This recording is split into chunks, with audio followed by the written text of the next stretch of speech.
Good afternoon, everyone, and welcome to our Energy Storage Enhancements State of Charge Formula Workshop. My name is Brenda Corona on behalf of the Stakeholder Affairs Group. We welcome you in person for those who are here today, as well for our virtual attendees who are currently logging in. Today, we will go ahead and do a few meeting reminders for this specific workshop. And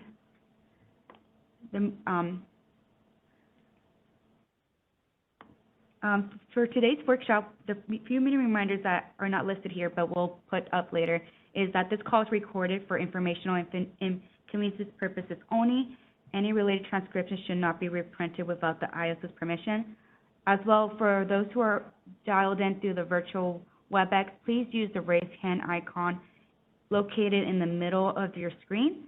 You will be able to ask a question, and also make sure when you're asking a question to not mute yourself because it'll lock you at the very moment that you're unmuted. So when you speak, please be sure to say your name and affiliation. As well, for those who are submitting questions through chat, feel free to add your affiliation as well so we can be able to answer those questions.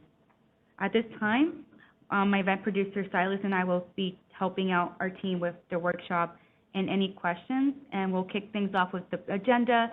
As today, we will go over the current proposal by Danny Johnson, and he'll go over the envelope equation, followed by a PG&E presentation by Michael, who's here in person, and Alva, who'll be virtually attending and participating and helping out. And additionally, we'll do additional discussion around 3 o'clock, and then hopefully we'll end around 4 for our next steps. But at this time, we welcome everyone and who is here today. And those who are here in person, please put your name tags up, standing up, so if we know we have a question, but you could press the button next to your microphone to ask a question. Awesome. At this point, I'll go ahead and introduce Danny, or Gabe first. Gabe first, come on up, and then, oh, I didn't go over this, but you could go ahead. Yeah. Thanks, Brenda, for the introduction. Good afternoon, everyone. Thanks, everybody on the phone, for joining us. I am Gabe Murtaugh, the Storage Sector Manager, and I only have the pleasure, unfortunately, of saying that for today and tomorrow.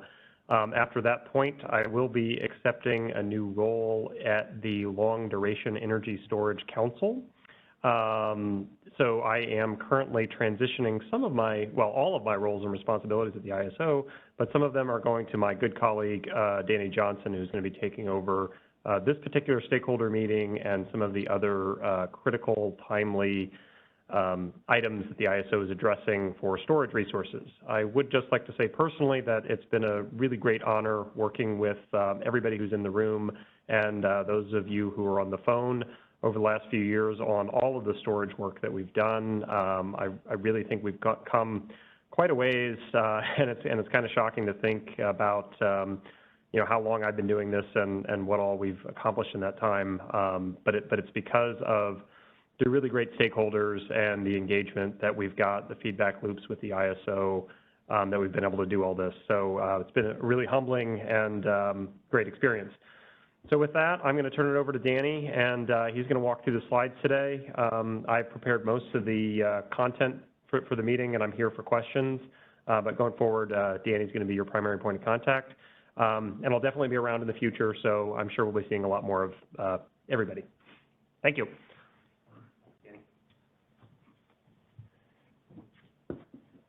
Thank you, Gabe, and I'm sure this will be a collaborative transition where I will be asking you questions today, and as will the stakeholders. So we're here today to talk about the ESE policy, specifically how the state of charge constraint was planned to be implemented, some issues we kind of found with that implementation, and where we can go from here. Going back to the ESE, the policy really intended 2 different things. The first was to better align the day-ahead state of charge with the actual state of charge in real time. Should be pretty straightforward. The idea is that state of charge award in the day-ahead does have an impact, or a regulation award in the day-ahead will have an impact on state of charge. Regulation down increases the state of charge. Regulation up should decrease the state of charge. This was to also address operational concerns observed from storage resources participating in the market. The idea here is that if you have regulation awards hour over hour, they may become undeliverable as state of charge would be exhausted. Oh, clicker. Which one?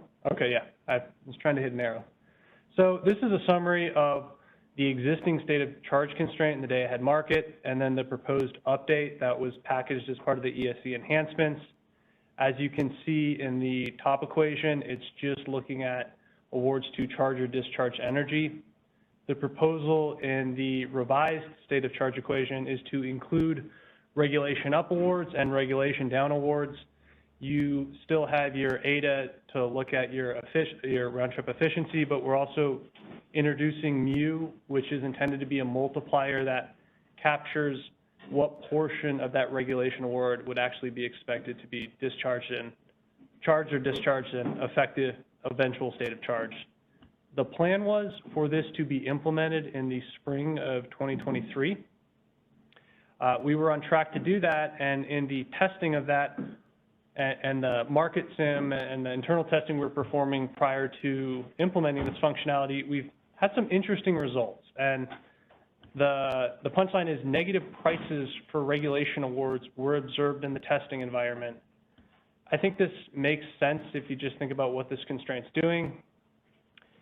There's an intertemporal relationship between those regulation awards which add charge and increase your state of charge, which then in turn essentially becomes fuel that can be discharged at higher prices later in the day. So I don't know what to say other than that if you implement the constraint this way, there is the potential for negative priced regulation awards. Now, I think there's a policy debate that or discussion we want to have with stakeholders on, is this an appropriate result for providing a reliability service? There's a second question of, if we think that is an appropriate result, what are our next steps forward? Right now, negative regulation prices are not supported by our existing tariff language. So if the culmination of today's discussion and the direction we ultimately go is this is the appropriate implementation, the last slide, this revised state of charge equation, then we will need to revise the tariff to be able to implement the ESC policy as designed. However, this is not the only option we have going forward. Initially, we've identified 3 potential paths forward. First one I just covered, this is retaining the previously approved design. The second is a little bit of a new wrinkle that is based off the envelope equations that were developed as part of the day-ahead market enhancements. That was developed in the day-ahead market enhancements initiative, but internally, we realized that you can add reg to those same equations, which could meet those 2 objectives we identified earlier of making sure that the day-ahead regulation awards are going to be deliverable in real time. It's literally just an expansion of the envelope equations. The third, and before we go into detail on that, I want to be transparent. We're going to walk through a bunch of slides of how that would work to try to inform stakeholders who may not have followed the DAME process quite as closely regarding how those envelope equations could work to manage state of charge. The third option is a little bit of kicking the can down the road, although not too far down the road, to the extent that neither of these solutions is the direction the stakeholder community wants to go in. We do have the storage modeling enhancements initiative slated to kick off. I think that initiative would provide a chance to consider a more robust set of solutions to try to manage state of charge. So any questions so far? I don't see any in the room. Do we see any online, Brenda? Well, that's good, because this was mainly exposition, so. Okay. Yeah, sure. Question in the room. So can you go back a couple slides where you showed the equations? This is on Trethway from GDS Yes. Associates for CISA. I think what's interesting is if you look at the first equation, in order to increase the state of charge, it has to get an energy schedule, which is put in a bid, and there's a cost associated with that. But if you look at the second equation, there is no cost for the energy. So I think when the optimization is looking at that resource, it goes, well, I could schedule it for energy, but it's got to be consistent with this price, or I can get this free energy from my reg down award. And so I think that it's a weird interplay that, and let's be clear, the energy storage resource does not get that energy for free. They pay for it at the, the 5-minute price. So it isn't free. And I think that's what drives those prices to go negative, because it's able to say, you know, you're telling me that, you know, I want this state of charge, but you're not telling them correspondingly how much you want to pay for it. So if I'm following, your issue with this isn't so much that it can form negative prices, it's how it's formed, and the interplay between either buying energy in the 5-minute, or buying energy, or buying it inadvertently through a reg award. Yeah, and you know, I haven't had time to sort of research, but I mean, if you go back to like standard market design, you know, there's a settlement associated with regulation energy, but the assumption is that conventional resources put that all in their capacity bid. And so I don't know how that interplays with it. Well, I think that's the exact issue, and I mean, that's the way the tariff was written, right? It was under that assumption. And now that assumption is coming into question, so I think to the extent that we think that this is the right result, like, we're gonna have to go back through and work out this interplay. I see another question in the room.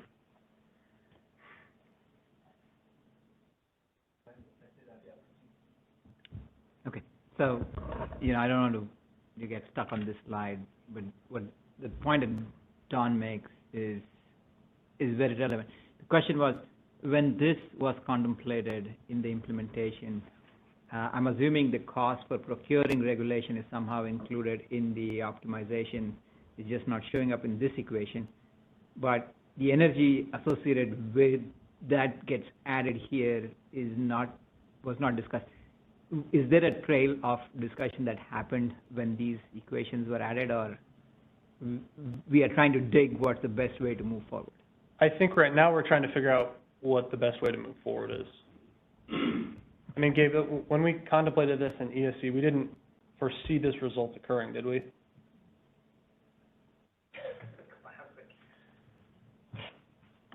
Second time's the charm? Oh, Jesus. One time, maybe. Oh, does this work? Yeah. Oh, great. Yeah, no, I think we definitely didn't foresee, you know, we weren't thinking about pricing implications, particularly in the negative direction when we introduced this policy. And I think that's part of the reason why we're taking a pause here to dig back into that.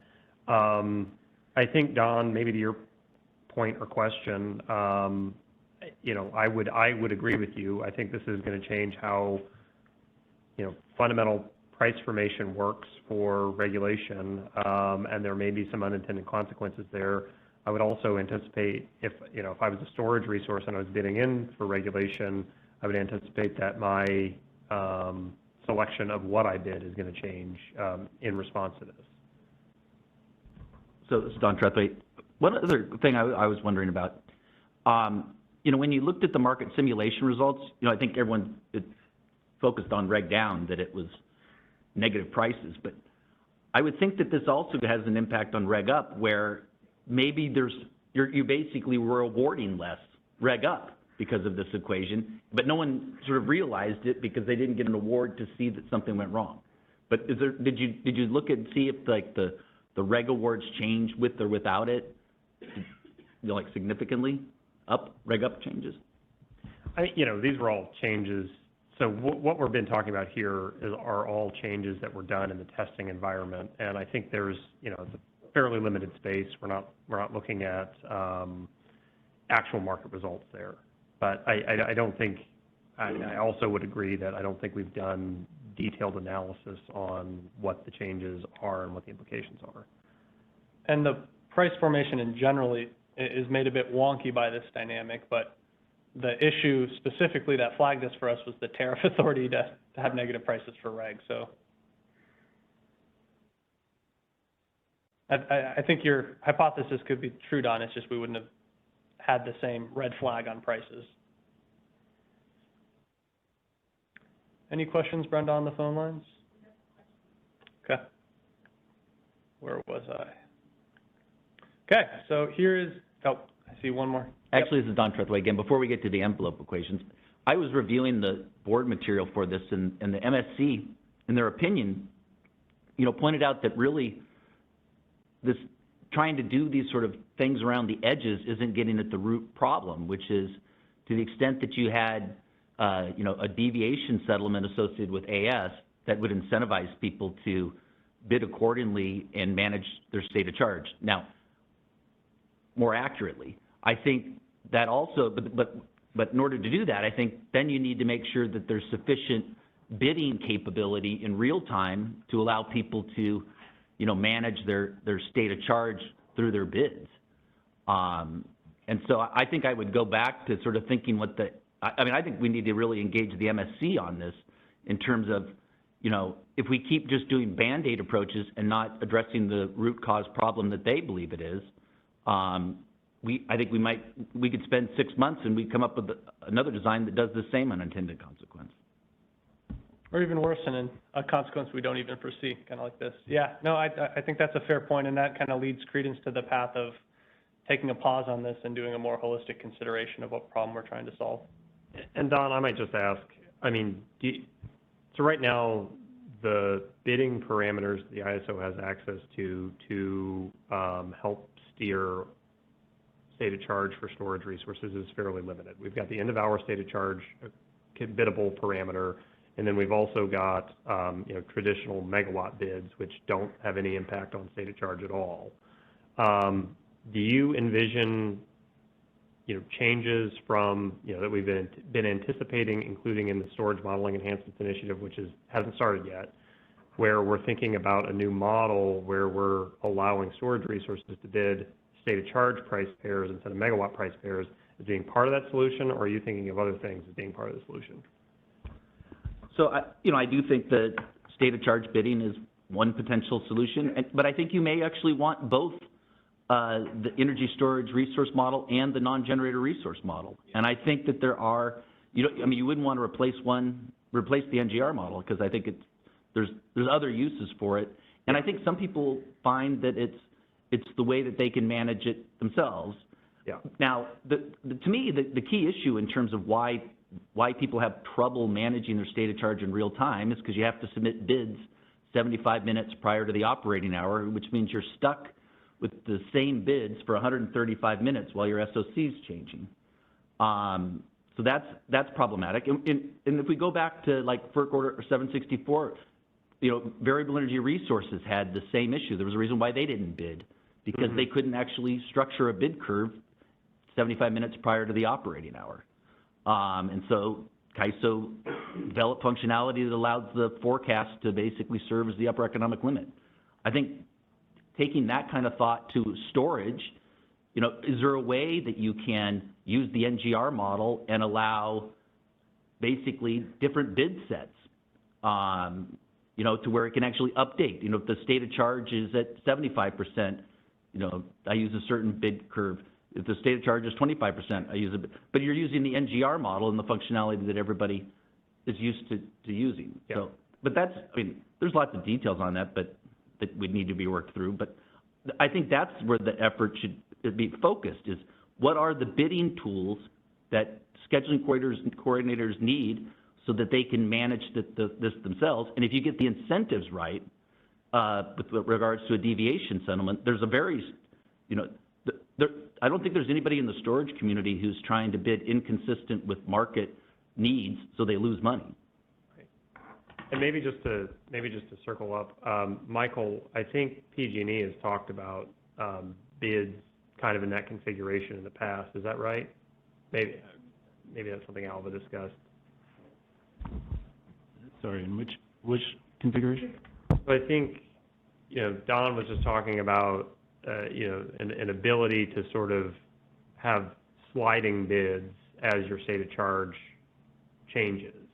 And I know when we were working through energy storage enhancements, we did have some conversations around mechanisms like that. And obviously, we didn't get to implement the new storage model, and we didn't get to really update our current models just because we didn't have time. But I do think that I think all of this should be in consideration for storage modeling enhancements when we finally get that project started. Yeah, we'll definitely relook at that. Okay. I see Rahul has his card up, and then we have some questions on the phone, so we'll start in the room. Perks of being here in person. Hi, this is Rahul Kalaskar, AES. So this is maybe the out-of-the-box thinking, or Gabe, I'm going back to history, is since the biggest challenge of having storage provide answer service is when you're providing regulation, you end up consuming state of charge or absorbing. Was there ever a discussion of AGC to make the resource SOC whole and just manage that as part of EMS in real time, rather than depleting the SOC from where it is, so you completely take it out of consumption and EMS manage that? I know we did that for REM. So if there are challenges with REM, maybe that's what we should discuss. Otherwise, in my mind, you can expand the same model and do the same and just manage the SOC there. Yeah, I think part of the challenge there is, it works if you've got one or two storage resources online providing regulation, but if all of your reg down or all of your reg up is being provided by storage and, regulation down is needed more than regulation up, you're going to be depleting state of charge, or if you've got a gas resource, you're going to be running that gas resource more than you anticipated without the reg schedules. So I think whatever solution we come up with, if there are adjustments that are made to the EMS system, we're going to need to think about scenarios where all of the services are provided by storage, and that definitely happens today on the grid. There's certain hours of the day when 100% of everything we procure for reg up and or reg down is storage, so it has to be something that's robust enough to work with that. I know some of the ideas that we've talked a little bit about internally, and I don't think, we've spent a whole lot of time in stakeholder meetings talking about them, are potentially like matching reg up and reg down awards for storage resources. If you do, some kind of a paradigm like that, maybe you get a little bit closer to that framework where if I've got, a 10 megawatt award for reg up and a 10 megawatt award for reg down, I'm sort of providing services in both directions. And then, at the end of the hour, you might kind of come out in a wash. But I think, there might be some ways to do that, and you maybe don't perfectly balance, but maybe you get a little bit closer. So that could also be something we discuss in the future. Thank you. So you're thinking more of a market award-based system, Gabe, than just tying it to AGC? That's some of the discussions we've had internally. Okay. But I think there's other discussions around, well, maybe we need to open up the hood for AGC and look into that as well. I think things get a lot more complicated when you start doing that.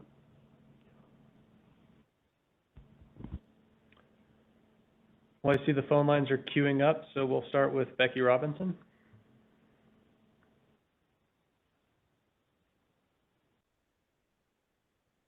Hey there, good afternoon. Becky Robinson with the ISO. I just wanted to circle back to Don's point about the reg up awards. Like Danny and Gabe said, we don't have data to present on how this change affected the reg up awards, but I do think it's an interesting kind of thought experiment to consider as we're thinking about the effects of implementing the ESC policy. Because I think you're exactly right, Don. Like, we would expect that there would be an impact on reg up awards in the just opposite way as there's an impact on reg down awards, where that you would, if reg up is consuming state of charge, then an award for reg up would basically mean that you need to weigh the benefit of that to the system against the benefit of potentially providing an additional megawatt of energy, later in the day at a more valuable time. So it would trade off the benefit of additional energy, as a potential use of state of charge versus using that same, unit of state of charge for reg up. And I think I highlight that because I think that's a rational outcome of a market function in the day-ahead market. That's not to say this particular equation is the only way to get that, but I just wanted to highlight that in terms of, potential,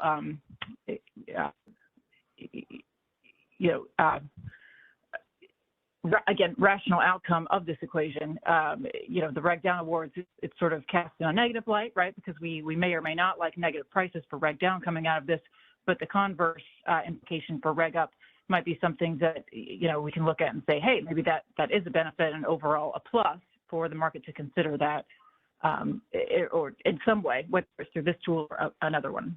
Thanks. Thanks, Becky. I think next we have Drew.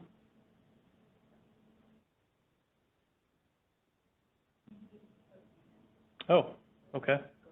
So Alva. Nope, no, Drew's back. Let's give Drew another chance. I lowered my hand before I was unmuted. Yeah, Drew Scow, Fluence Energy. I would generally agree that giving participants better tools in their bidding controls is really a good solution to this. I think that the award change that was made in this release where this didn't happen has actually been kind of beneficial as a tool, but it's patching something else that was kind of a problem from other source. What was happening previously to a lot of the resources that we run is they would get solid regulation awards across a day that fill their entire capacity, both upward and downward, and that in the real time left no freedom to shift an energy position to account for state of charge deviations from what was expected. And that leaves those resources in a challenging position. The change that was made with awarding has led to awards that do allow a little bit of room in the energy position to shift that to account for those state of charge deviations. And that's really valuable. But ultimately, the real root of this problem was that, I mean, let's be honest, like all these resources have RA. And so because of the move requirements, you end up forcing these resources to bid their registered capacity. And there is no curve to the ancillary service bids. So there's no way to express a quantity that is preferential, that limits the delta to the state of charge to a certain amount. And so you would get an award that, may not be the award you wanted. You're basically limited to an all or nothing situation rather than a fractional quantity of that full asset capability.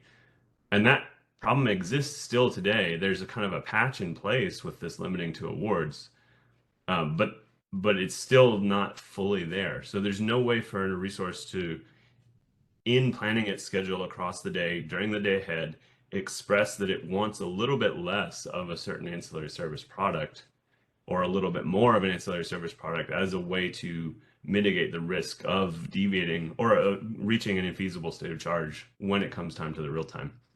And that limitation is really troubling to, actively doing anything about this other than being reactionary in the real time.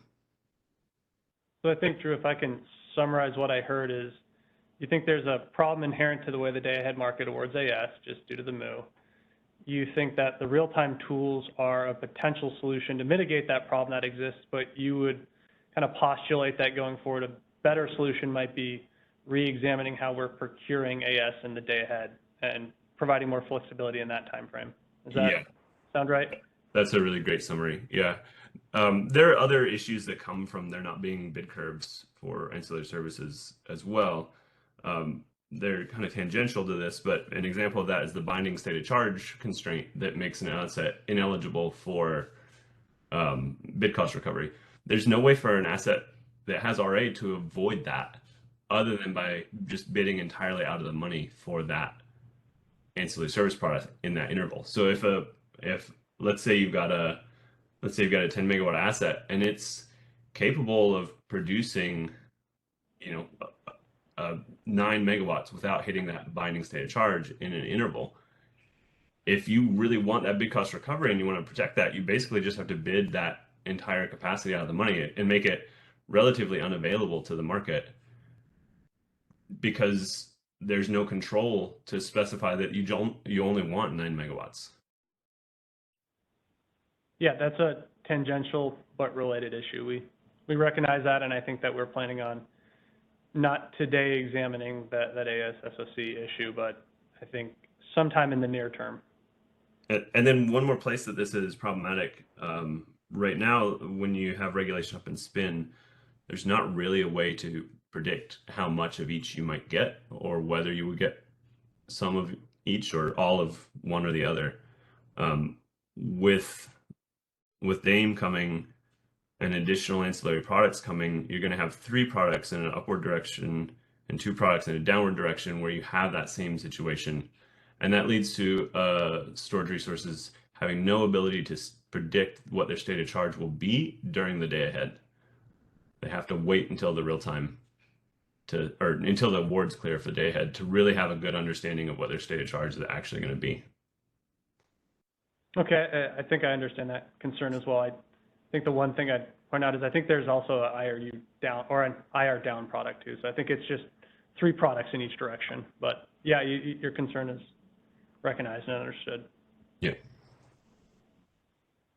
Which that sounds like probably storage modeling and enhancements discussion, given it's just a real expansion in scope of what today's workshop is. I see Alva's next.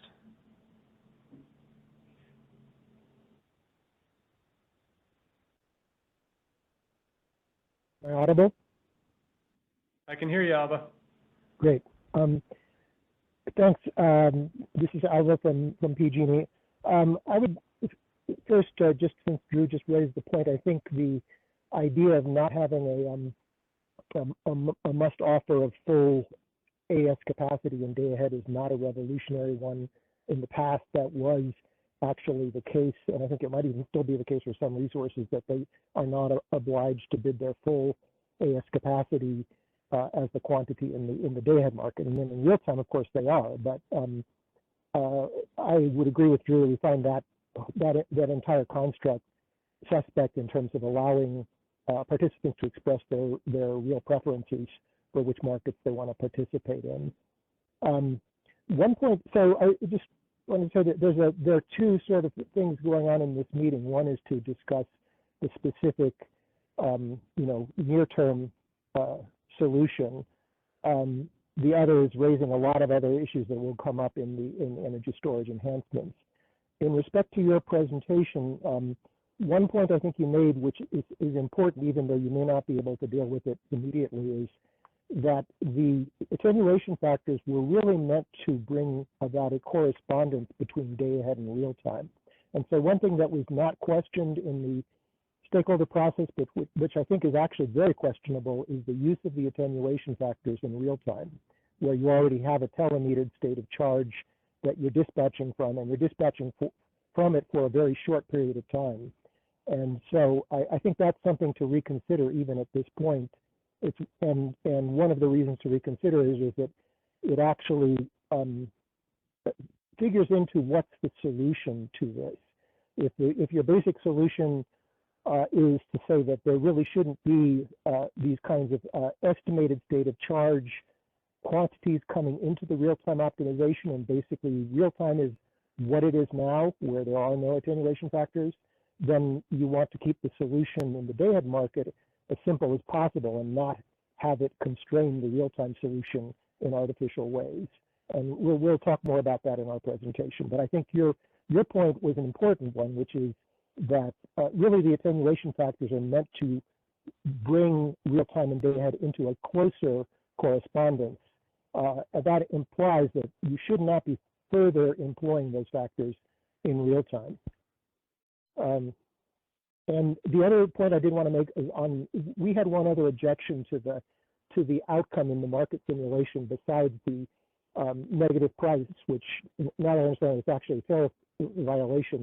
That's kind of insurmountable. You have to either change the tariff and justify it or not. But we had a problem with just the idea that you would get a negative price for something that was supposedly going to be profitable to the market participant later in the day, namely a discharge award, where that discharge award, there was no way to hedge that outcome. If it turns out that the CAISO did not award reg down per its the optimization, So if the quantities were zero or near zero, that discharge award would not be supportable, and the participant would be forced to buy that award back at any price in the day-ahead market. And we found that to be counter to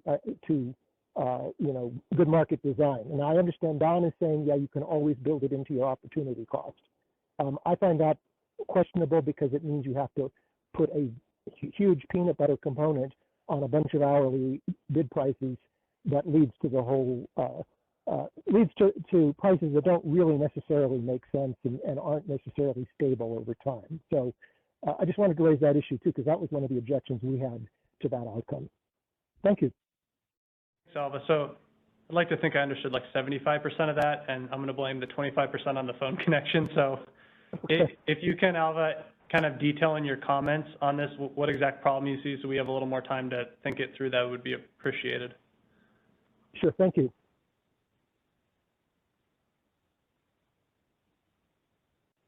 Okay, I think I see the phone questions disappearing. Any more in-room questions before we move forward?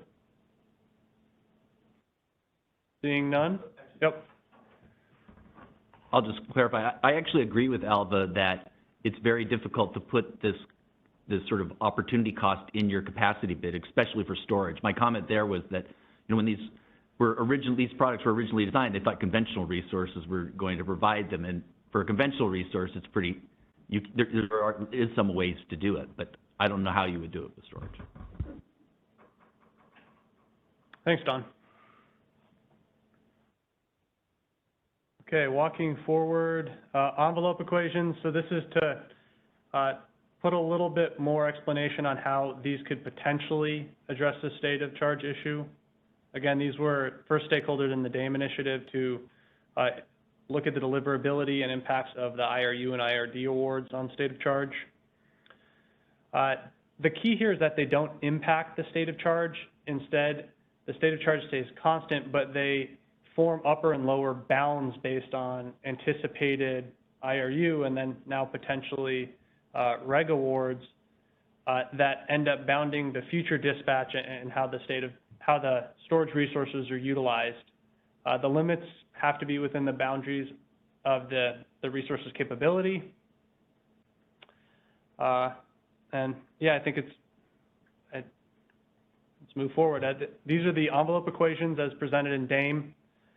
So you have your state of charge, you're looking at your prior state of charge, the impacts of energy awards, and then the impacts of the imbalance reserve awards. You still have your round trip efficiency. You also have a multiplier to try to account for the realization of those awards, which I think Alva recently kind of talked about, is worth thinking through if we want what types of multipliers we're going to use and making sure that they're not making the day ahead awards look even farther away from the real-time reality. So the change that is possible isn't the red term here. The red term here is more denoting the implementation order, but it's the far right terms here. So you still have a multiplier, but now you're multiplying your regulation down and your regulation up awards. The idea here would be these constraints could be implemented prior to the DAME going live in spring of 2025, and then the red terms would be implemented concurrent with DAME, since we don't have imbalance reserves until DAME goes live.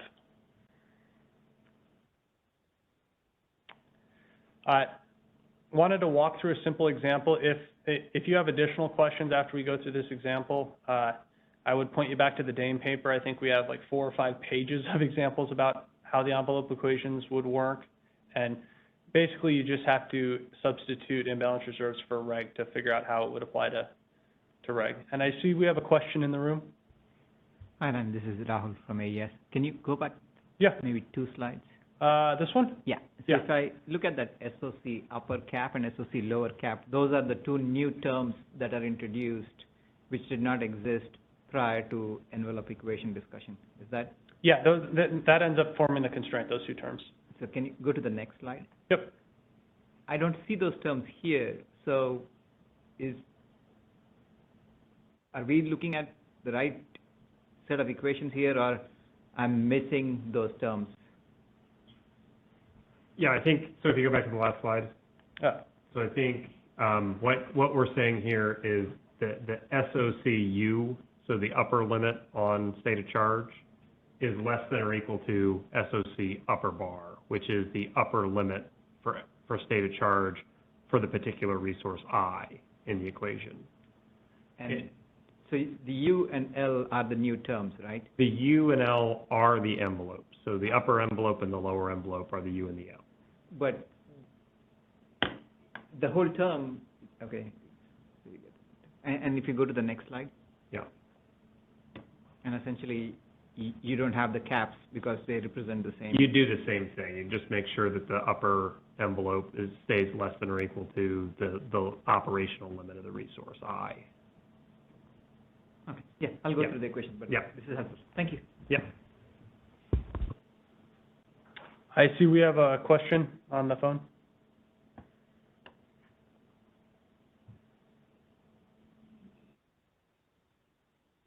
Josh Arnold, PG&E. Can you guys hear me? Yes. Okay, great. So I'm a little concerned about the association of these equations that are meant for regulation to also be applied in the day ahead to IR. Simply because with regulation, because there's no subsequent real-time actual dispatch, there's no market function in real time, you have to assume in the day ahead that the regulation energy is going to be used. That's what it's for AGC, under AGC control. But for IR, both up and down, I don't think you can assume the value of usage in relation to state of charge, because that's going to be a whole separate set of economic bids in the real-time market that would be accounted for there.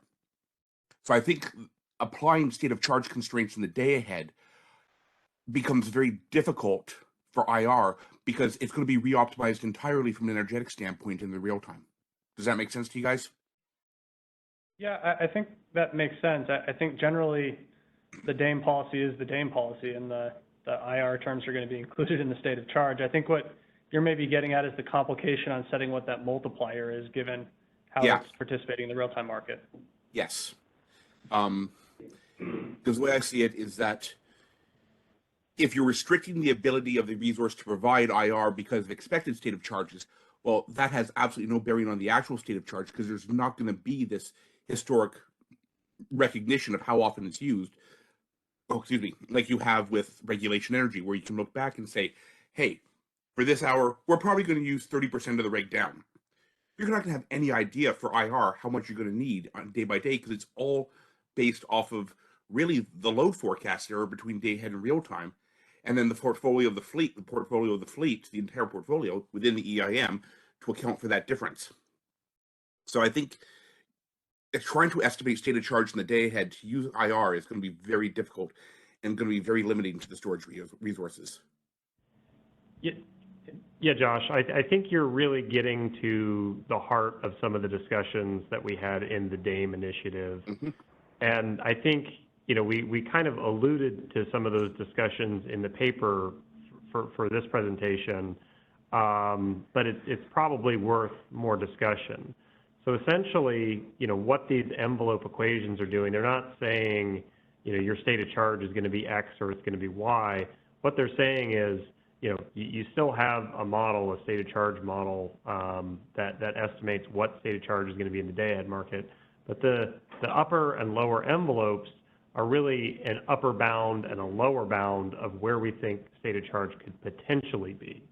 So the way that we've got these constraints constructed here says that potentially, if we adopt this, if you get an imbalance reserve award in a downward direction, or you get a reg down award, that's going to impact your upper bound of that envelope. It never impacts your lower bound of your envelope, and in what we're outlining here, it also doesn't impact your actual state of charge, your modeled state of charge.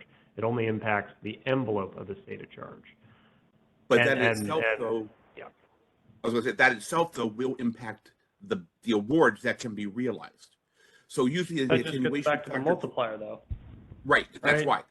And I'm just saying that we did a lot of talk in DAME about what that multiplier should be. So in this case, the AIRD or the AIRU.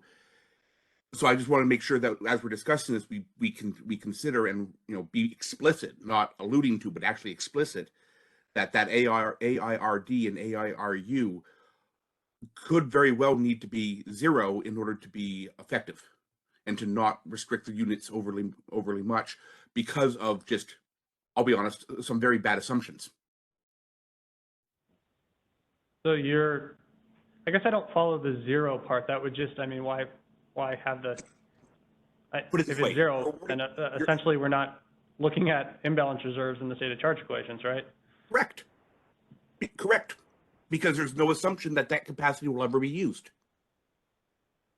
I mean, if there was no assumption it would ever be used, I'm not sure what the point of the imbalance reserve requirement is in the first place. Like Gabe was saying, you're mixing it up. You're mixing up energy with state of charge. So when the resource goes into the real-time market, it's going to have all those bids. A bid is just a bid. It has no effect on state of charge until it's used, and it's going to be up and down. So with regulation, it's a non-market award. It's AGC. You have no control from a market standpoint or a hedge control from a hedge standpoint as to how it gets used. It just gets used. That's why you need your ARD and your ARU, your attenuation factors, in the day ahead to estimate how the state of charge will be dealt with that regulation energy, because it's not a market award. IRD and IRU are just a capacity until they become energy in the real time or flex ramp. So tell me something then. What's the state of charge impact for flex ramp? So I think what Gabe was saying is this doesn't directly impact your state of charge. It impacts, but it impacts the awards. What your state of charge could be, right? It impacts the awards because you're going to limit the awards based on those state of charge boundaries. I think, Josh, I agree with your points on the regulation and how you'd want to consider the attenuation factors. You're saying you can look at historic data and have a pretty good idea. I think you're saying that because the imbalance awards are rebid in, you can't really look at historic data, and I don't know if you could look at bidding behavior and try to drive some expected usage, but the idea that you wouldn't look at this at all, I'm not sure something that I agree with, and frankly, that's revisiting the DAME policy, which I think is past. I know we're going to have additional discussions on where those are sent, but the idea that we're going to set the attenuation factors to zero to unwind the policy, I'm not sure is consistent with the intent of the policy. It doesn't unwind the policy. And that's actually one of the discussions we've already had, and we're going to continue going through DAME in the implementations process. Zero is a valid attenuation factor for IR. Just like if you were to factor in RUC into this process, additional RUC capacity, or up or down, reliability capacity up and down, which you obviously can't do in the day ahead because it's not co-optimized, but the attenuation factor for state of charge is zero. Because you cannot assume that there will be energy at a attenuation factor rate. You just have bids. And then the bids get used and maintain the state of charge in real time, as well as meet regulation. I'm sorry, Josh. Yeah, I understand your point. I think that this is probably kind of expanding out of the scope and intent of this workshop. So I would ask that if you want to put those in your comments, they can kind of feed into the BPM process that we're going to have to try to figure out what are the correct attenuation factors for imbalance reserves. Okay. I'm just trying to make sure we have an explicit understanding that these are still open discussion items, not to be alluded to. All right. Okay. And I see, sorry, Alva, I think I jumped the gun and referred to you earlier when talking to Josh, but I see you're back in the queue.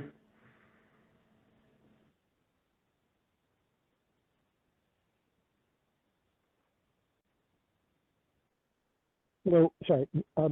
Yeah, I'm up in the mountains actually on vacation, so I'm in a position where I can respectfully offer a slight counter to Josh. I think that part of the reason that for his perspective is this whole use of the term attenuation factor. So from my perspective, both for regulation and for imbalance reserves, what you're trying to address is the idea that you're going to award excessive, whether it's imbalance reserve or regulation, even though you really know that if you award a resource reg down for 24 hours, you're not going to be able to realize all of that. And the same is probably the case for imbalance reserve down, that if you were to simply award 24 hours of imbalance reserve up and imbalance reserve down, you would not be able to count on that. And this is a service that's required by CAISO for reliability reasons, like regulation. But I think one of the reasons we're coming to this discussion of attenuation factors is because they're not the same thing as the empirical state of charge changes that were the original premise of this ESE enhancement, which was this is the average use of a product. These parameters now, both for regulation and for IR, what they represent is the ISO's appetite for risk. You know, essentially, how much slack are you willing to cut a battery and still be reasonably assured that you're going to be able to get what you want out of it? Because there are going to be times when you're going to over award, obviously, because you're going to use things right to their limit, and you're not going to be able to get what you were expecting day ahead. You're not going to be able to get it real time. And yes, people can bid differently in real time to try to manage that, but you're still in a reliability crunch for CAISO. I think the thing is to think of these attenuation factors now in a different light. If you were to go this route, they're not really attenuation factors. They represent the CAISO's appetite for risk for not being able to deliver or get delivery of one of these services over the course of 24 hours of the day. So that's just my comment on that. Thank you. I think that's first, thank you, Alva. I think that's a really good way to think of this, is the attenuation factors. And I think are a appetite for how well we want these constraints to work. And what are these constraints really trying to do is to try to ensure that the day ahead awards are there and realizable in the real-time market. Thank you. Yeah. Any other questions before we move forward? Okay. So some basics for this example. You can charge or discharge between 100 megawatts in either direction, 400 megawatt hours total capacity of the storage resource. For simplicity, we're going to look at 100% round trip efficiency. And just for making this example simple, we're going to look at 200 megawatt hours initial state of charge and assume a multiplier of 1.0, just so we don't have to kind of do fractions in public. So you're starting out at 200 megawatt hours. In hour one, you can go up or down 100 megawatts, that's fine. So you get a 100 megawatt energy award. This impacts your state of charge directly. Your upper and lower envelope are now 100 megawatts. So you can still get any award going into the next interval. The market chooses to give a reg up award. This now does not impact the state of charge. This just impacts the lower envelope. So your lower envelope goes to 0. What this does is then force in interval 3 either a reg down award or a award to charge. And the market in this example chooses a reg down award of 100 megawatts to charge the resource upwards. Again, the state of charge isn't impacted. You're still at 100 megawatts. The upper envelope now goes up, assuming that, again, 1.0 multiplier, that the entire reg award would feed into the upper envelope. Hour 4, you still have that same constraint in the market. It has to either be a reg down award or a charging award. And the market now chooses to charge 100 megawatts. This moves up the state of charge 100 megawatts, so now we're at 200 megawatt hours state of charge. And it shifts those envelopes up each by 100 megawatts. This then gives the next interval additional flexibility to move up or down. I think in this example, we're showing that both are awarded simultaneously. I think, Gabe, the simultaneous awards were resolved, and that's not allowed post-ESE, is that right?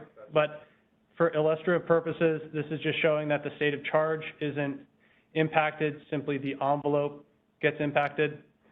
And then here, the envelopes are at the maximum and minimum outputs of the resources, so no further awards are possible in interval 6.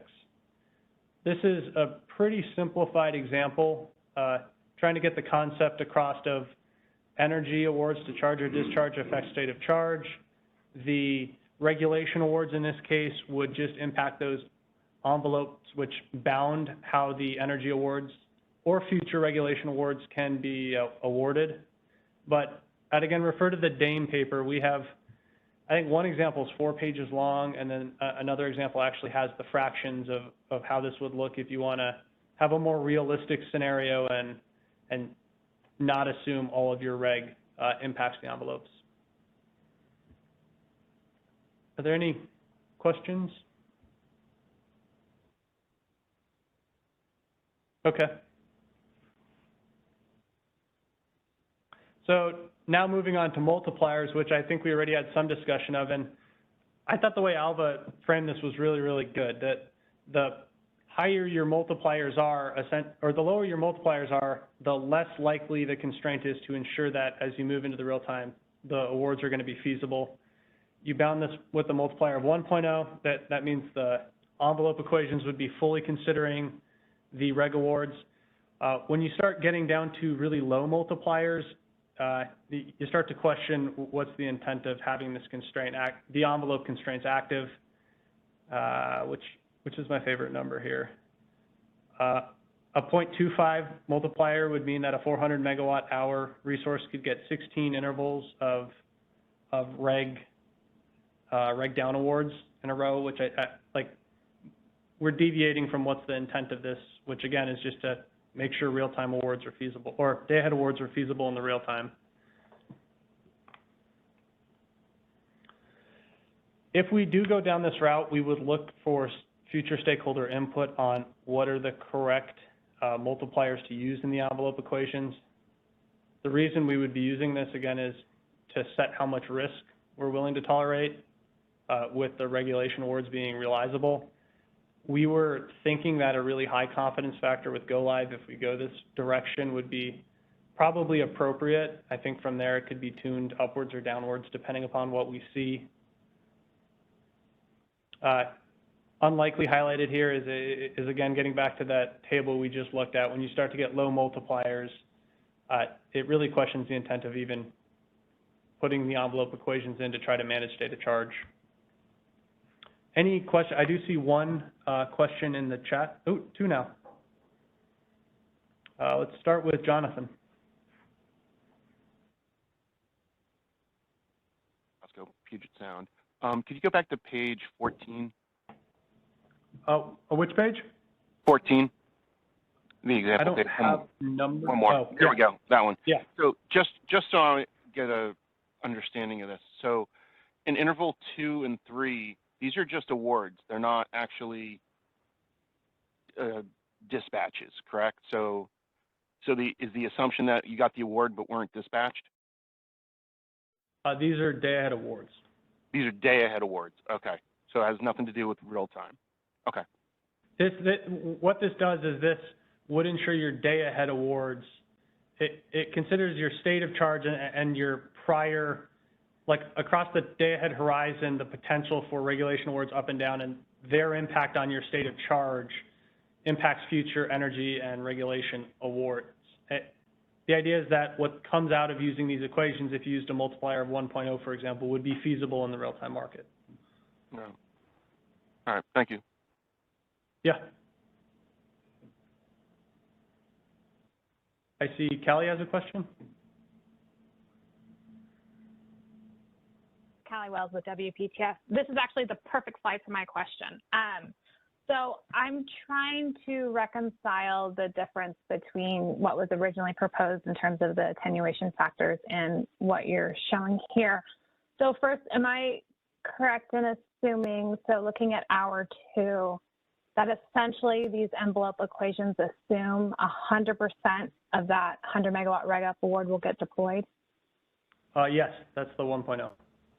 Okay, so, and it sounded like, I think in your paper, you guys were contemplating starting off with like 0.95 or 0.9 multiplier. So you guys did a lot of analysis in the energy storage enhancements effort to try and quantify the deployment factors, and I want to say they were quite a bit lower than that. So can you help me understand why the change, like with these envelope equations, why not start with what the data analysis provided, unless I'm missing something and they account for something different, like this multiplier is having a different effect?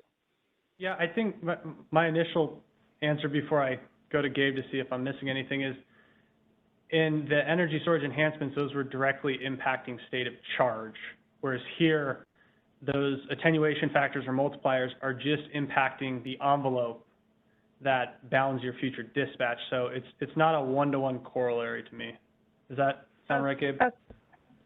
Yeah, I think that's exactly right. And I think the other slide where we're talking about, 90 and 95, I think we're not saying use a multiplier of 0.9 or 0.95 necessarily.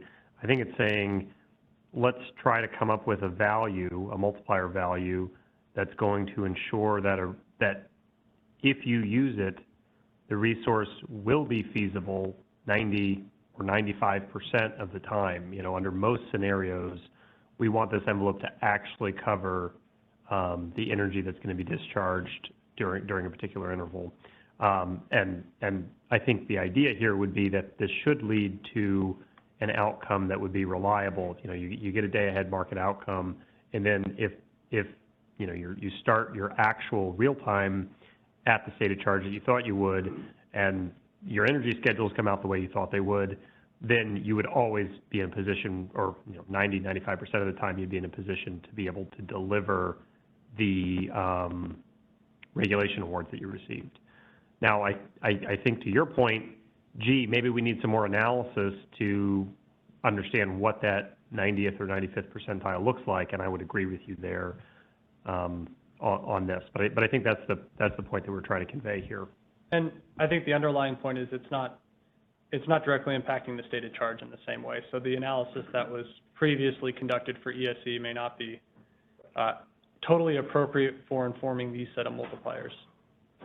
Okay, I appreciate that clarification on the 90 to 95%. I read that as you guys were contemplating setting the multiplier initially at 0.9 or 0.95. But back to that previous point, I know that how they're being applied in the actual formulations are different, and ESC was directly impacting the state of charge. But the goal of this change was to, and I think, Dan, you've said it multiple times, was to ensure that whatever awards come out of the day ahead are feasible in real time. And I think that we need to keep that in mind, because in my mind, whether or not you do the formulation in ESC or these envelope equations, it's still trying to achieve that same goal. So starting with a high multiplier, in my mind, is being overly restrictive if you go down the route of this envelope equation. So I encourage, if you guys can put together some more data, some more numbers that kind of help us understand or try and come up with a multiplier that ensures, that the day-ahead awards are feasible without overly restricting, because I think the examples are assuming kind of 100% deployment, which I don't think is necessarily realistic. So, okay, I appreciate the clarification. Thanks, Kelly. I think next we have Alva. Hi. Just to follow up, I think the big benefit of this approach, and by the way, we sort of don't like it, that's why we have an alternate proposal, but the big benefit of this is that it would allow CAISO to essentially guarantee feasibility. So I think if you're starting from that being the most important goal, this approach would absolutely guarantee that. There would be no possibility, other than, of course, outages happening on resources or whatever, that the services were not deliverable. So I want to make sure that that's really understood here, that this does solve that problem.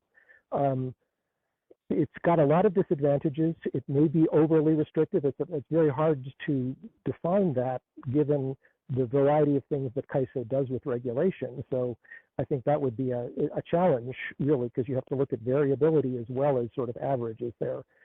But one of the basic flaws that we saw in this approach, and I just was wondering what your thoughts were on it, is going back to the idea that Gabe was talking about, where you think about awarding both reg up and reg down as a way of balancing reg. This approach really disregards any such any benefits from that. In fact, awarding in two directions just restricts future awards in both directions. So the worst case that you're assuming in that case becomes, well, I get taken fully in one direction and not in the other in the worst possible way.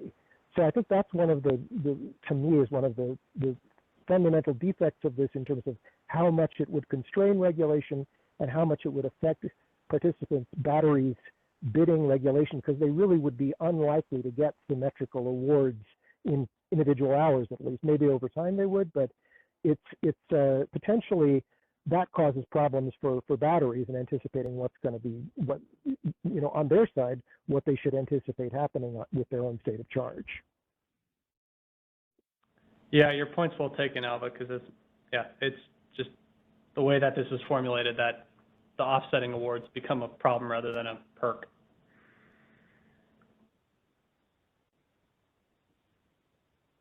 And I think your other point that this guarantees that the reliability of the awards being able to be realized in the real-time market is there, but then Callie's point is, well, what's the right, or Callie's point, I think, is what's the right amount of risk that balances the ability to participate with, making sure those awards are there, so.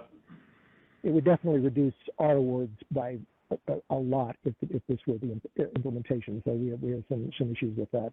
Yeah. Thank you. Thanks, Alva. I see Perry. Harry Servideo, CISA, can you hear me? Yes. I first, if you back up one slide, I think I have first just for my benefit, one more slide, sorry, for my benefit, a clarification here. So is essentially what the envelope is doing, is it in any way limiting real-time awards based on the day-ahead schedules? Is that kind of the purpose of it here? I would phrase it as it's ensuring that the day-ahead schedules, if rebidding, could be realized.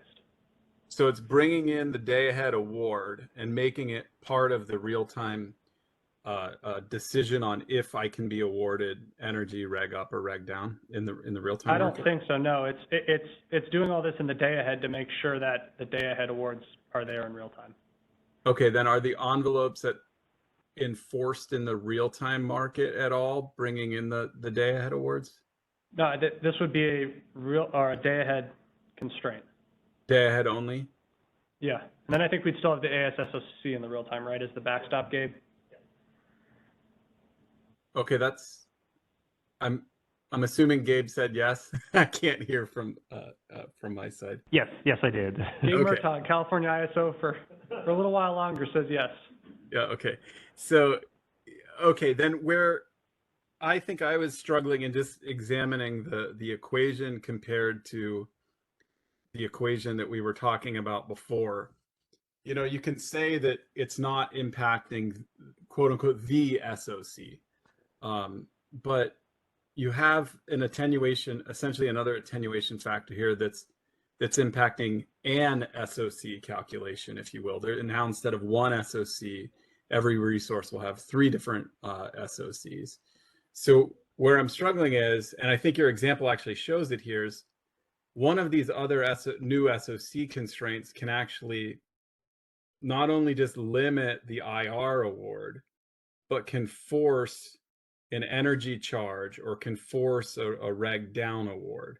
So it's impacting the awards in the same way. At least maybe this is where my confusion is. To me, it seems like it's impacting the awards in the same way that the reg attenuation factors did that we talked about earlier. So I'm struggling to figure out how this wouldn't suffer from the same issues that we saw in the reg attenuation factors. Are you postulating if we could get negative prices using an envelope equation? Is that Yeah, that and you may be unnecessarily forcing an energy award on someone just due to some assumed attenuation, not based on kind of reality. There's sort of those two elements, or forcing a reg down award. I think that would be kind of consistent with what happens with the ESE proposal. I think this just makes it less likely since it's not directly factoring into the state of charge constraint.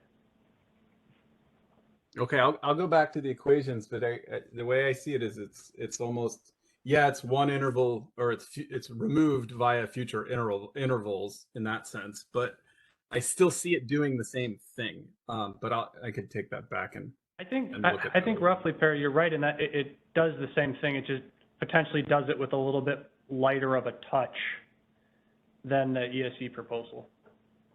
Okay, so then I'm concerned if this will also cause negative AS prices in real time, or even negative IR prices for that matter. Okay. I'm sorry, in the day ahead. Did I say real time? I meant in the day You ahead. did. Yeah. I Yeah. wasn't going to correct you though, so. Yeah, no, I meant, I meant day ahead. Yeah. Okay. Thanks for the clarification. Sure. Thanks, Barry. Going back to the room, I see David has a question. Yeah, thanks. David McMillan with Megawatt Storage. On this slide that you've got up now, how does this resource get back into the game? Or is it basically out of the game at hour 6 because it's got its SOC, U, and L pegged? It would be out of the game, but the important thing to remember is we're simultaneously solving all 24 hours in the day-ahead market. So it's going to be, when it's out of the game, it's out of the game as part of an optimal solution. So what does that mean, though? It doesn't get awards for the other? It wouldn't get awards 18 where hours? it's not efficient for it to get awards is what I think it would So- generally mean. So once it hits its limits, its SOC upper and its SOC lower, how do you get it back to a known SOC so that you can optimally deploy it during the rest of the day? You wouldn't in this context. Okay. So as you roll this through for a day, you're systematically disenfranchising an ever-increasing amount of the storage fleet. I wouldn't classify it as systematically disenfranchising. This, all 24, I'm trying to illustrate kind of how prior hour decisions impact future hour decisions. In this example, when you're solving this in the day-ahead market, it's all occurring at the same time. It's part of one solution for all So you 24 just hours. optimize it right through. Yeah, exactly. Okay. Does that answer your question, or do you? I understand it intuitively. I guess I would have more comfort if I actually saw bid results or played with it by hand a bit. It does seem that even in the optimization, every time you grant a reg award in the optimization, if you assume worst-case dispatch, you're essentially taking the amount of capacity that would have that worst-case dispatch, and you're disenfranchising it from use in the balance of the optimization. It would do that, but it would do that when it's appropriate to do that. It's not going to disenfranchise it when it would be advantageous for it to charge or discharge or get a reg award. So what is the impact to the resource owner, though, when that happens? I would say the impact to the resource owner is you would know if we use an attenuation factor of 1 that your day-ahead schedules can be delivered in real time, and you're not going to have to need additional bidding flexibility or real-time tools to make sure that they're able to be awarded and you're not running out of state of charge. I guess the concern I'd have is that the usage of that resource would be reduced. Yeah, I think potentially it is, but I think that's true under both this and the ESE solution of feeding the actual reg awards back into the state of charge as well. And that's just, it reduces the potential day-ahead usage of these resources as a function of making sure that what their eventual awards are can be realized. Well, I guess the difference I see is when I look at the late July white paper, there's 2 sentences there that when I read them sort of conflicted. It's second paragraph of section 1. The proposal was an attempt to better reconcile the modeled state of charge with the reality of how state of charge changes with storage resources that receive energy and regulation awards. The policy also sought to address an operational concern where storage resources are becoming unable to respond to automatic generator control instructions when receiving ancillary service awards for multiple consecutive hours. So there's this tension between the average and the worst case outcome. The average result of me driving home back to the Bay Area is, a 2-hour drive. The worst case outcome is a fatality, right? And so you have to sort of, there's an inherent conflict there. And if you're doing your planning based on the worst case outcome, then it just seems that no matter how you craft your optimization, you're disenfranchising the resource. If you're doing that, you're also going to be pushing prices up. But anyway, might have to play with it by hand a bit to fully see the impact. No, I think this is the exact intent of the multiplier in the discussion if we go this direction on what those multipliers are, because that's really kind of within the two scenarios you gave of your 2-hour trip or you're not getting back to the Bay Area. That this defines your risk and the risk appetite of the BAA for not getting back. Yeah, and that also argues that if you really do want to model the worst case outcome, the right multiplier is 1. But because otherwise you're not certain that you can do it. Other than that, you're doing exactly what you said at the beginning. You're just measuring your appetite for risk, but you're certainly not covering all your bases. Yeah, and it's finding what the right balance is. Yeah. And okay, thanks. And we appreciate you taking the risk and being here today. Thank you. Before we go back to the phones, I think we're kind of, I want to go to Don here in the room because you might have a response. Don, I'll follow up. I would note that, especially when we talk about imbalance reserves, there's a deviation settlement. So it isn't just the CAISO that has a risk to over-allocating or over-awarding imbalance reserves. The market participant has a risk that they're going to basically have to buy back a bunch of imbalance reserves that they didn't buy. I think that gets back to the MSC's fundamental position on the AS as well, is that gets you the alignment. So you as a market participant would want to make sure that you don't get an award that you can't manage with your real-time bids because you're going to have a deviation settlement and be on the hook for it. But so I don't think it's necessarily the CAISO's, at least there you've got the risk aligned with between the CAISO and the it's using the market to discipline the resources through cost exposure. That is an appealing solution. So I think we have Kathleen next on the phone.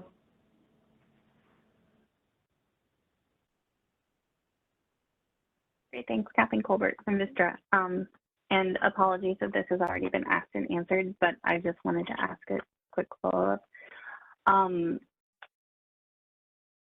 this slide, I just want to confirm whether or not in the context of this section of slides that you're talking through the envelope equations, the AS state of charge constraint remains, but you are not including the energy storage enhancement multiplier in the state of charge that's in the middle row on the bottom. I'm trying to follow. You're saying that we would be using this in lieu of the ESE state of charge changes? Yeah, well, that's correct. That's my question. Okay, yeah, I'm just confirming that I'm tracking what you're saying that you're considering. Okay, as the second option, is that it's not stacking them; it's in lieu of. Correct. Yeah, exactly. Okay, super helpful. Okay, thanks for clarifying that. I'm sure that I appreciate it. Thanks, Kathleen. The other thing I wanted to ask, or just, I do think scoping the problem. I say this with all due respect, and know with everybody listening, knowing how incredibly expedited this discussion was on these envelope equations, that they have not been well spec'd out or discussed as like what is the actual problem that is being observed in storage operations that we're trying to fix. There's been a lot of hypotheticals thrown out, and so taking time and kind of putting some analysis behind it is going to be really important. But partially that's because I think of imbalance. So the imbalance reserve problem statement is really different than the regulation one we're talking about. So I'm struggling until I kind of get more examples and scenarios, because part of the imbalance reserve concern is that it is more akin to an energy. The CAISO thinks of it as an energy product rather than a capacity product. And energy today, storage can only receive one direction, right? You can't receive an overlapping or netting instruction for energy. And that doesn't, whereas capacity, you can receive bidirectional awards that net. And so there was a concern that if imbalance reserves, which was kind of being structured like a capacity product, without something would result in this netting. And since it was meant to be providing assurance for flexible energy, that was a reliability concern. I got the problem statement as that was defined, but in regulation, I struggle to see the same problem statement. I think the problem statement in ESE would be the problem statement, and that this is just a potential tool. It might work, it may be ill-fitting, but a potential tool to address those problem statements from the start of this presentation. And I think it's important to recognize our current policy does allow for some netting of that regulation from a bidirectional perspective, kind of recognizing that it isn't called on as a guaranteed kind of 100% service. I know the AS stated charge holds it, but preserves the stated charge. But the concept of the envelope equation was we don't want you to net, right? We always want to make sure that you're not overlapping and that we have enough to meet kind of like if we were to treat it as a single, like energy. So I need to think about it more, but I wanted to give that extra context is that these are pretty different problem statements. And I think that's important to consider when we think about if they're equivalent solutions, if that helps. Yeah, no, I think that does, Kathleen, and that kind of echoes what we heard from Alva earlier about if you're considering this narrowly from like a reg perspective, offsetting requirements for a storage resource might have a beneficial impact to state of charge, or offsetting awards. Exactly. Yeah. Yeah, especially because they vary, by 4 seconds, so it's kind of hard to simplify this to an hourly or the higher granular, or like a 15-minute or 5-minute perspective. Okay, thank you, Kathleen. Go back to Alva.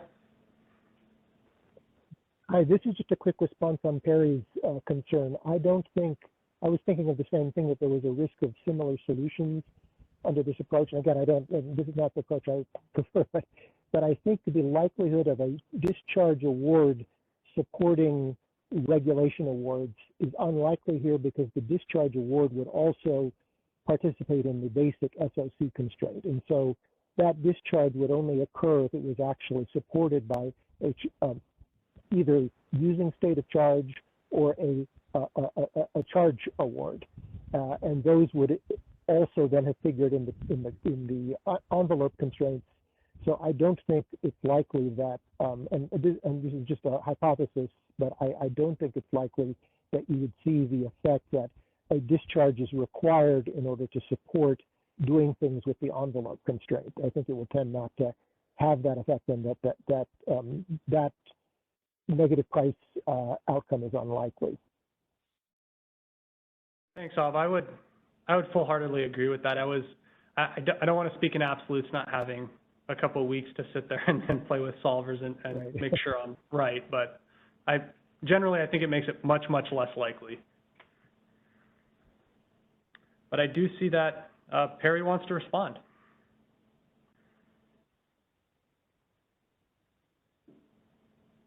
Hey, this is Perry, CISA. Thanks, Alva. Yeah, no, after I had gotten off the line there, I was thinking it through. I went back to the equation. So I think the key for me was seeing that the envelope equation itself, that constraint, does not include regulation in it. So, and Danny, I got a little bit confused with your example because I thought you said in hour 3 the SOCL was forcing the reg down award there, but I guess maybe that's just a circumstance here. It's not that constraint forced it. But if the reg award is not in the SOCL or SOCU constraint, then less likely that that you're going to force a reg or an energy sort of trade-off just based on that constraint. Yeah, Perry, it didn't force the reg down award. It forces an award in that direction.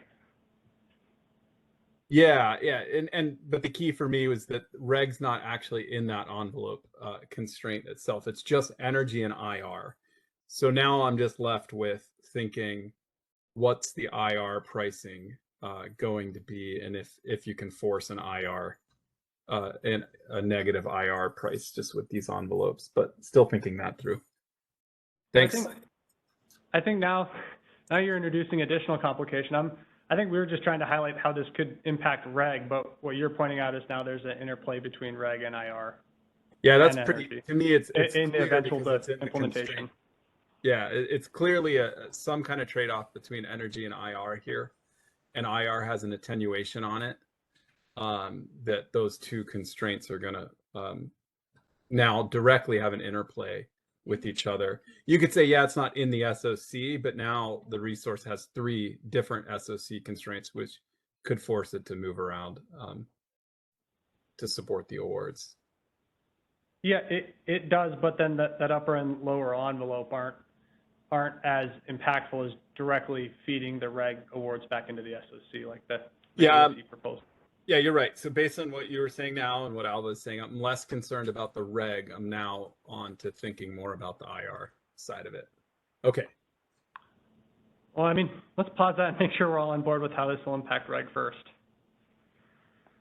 Yeah, no, I think it's much less likely that you're going to be forcing a reg award or doing like a negative reg pricing here, just because the reg is actually not in those SOC constraints.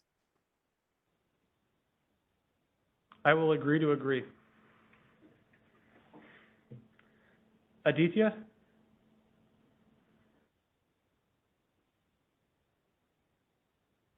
See, would you mind going to slide 11? Oh, sorry, I need to use this guy. Thank you. Yes. Well, that's fine, yeah. So you probably answered this, and sorry if I'm struggling with this. I see, you know, an upward energy dispatch, for taken away from the SOC, so that's a negative sign. I'm struggling with how a downward energy dispatch is also subtracted from the SOC. I would think it adds to the SOC, just like with reg down. This might be a sign convention. A negative is a positive, so it should add to the SOC. Yeah. Okay. Yeah, I think it's just signs, but your instinct is right. Yeah, it's just because you see the like the energy up dispatch, and you see the IRU up. It works out great, right? Works out right.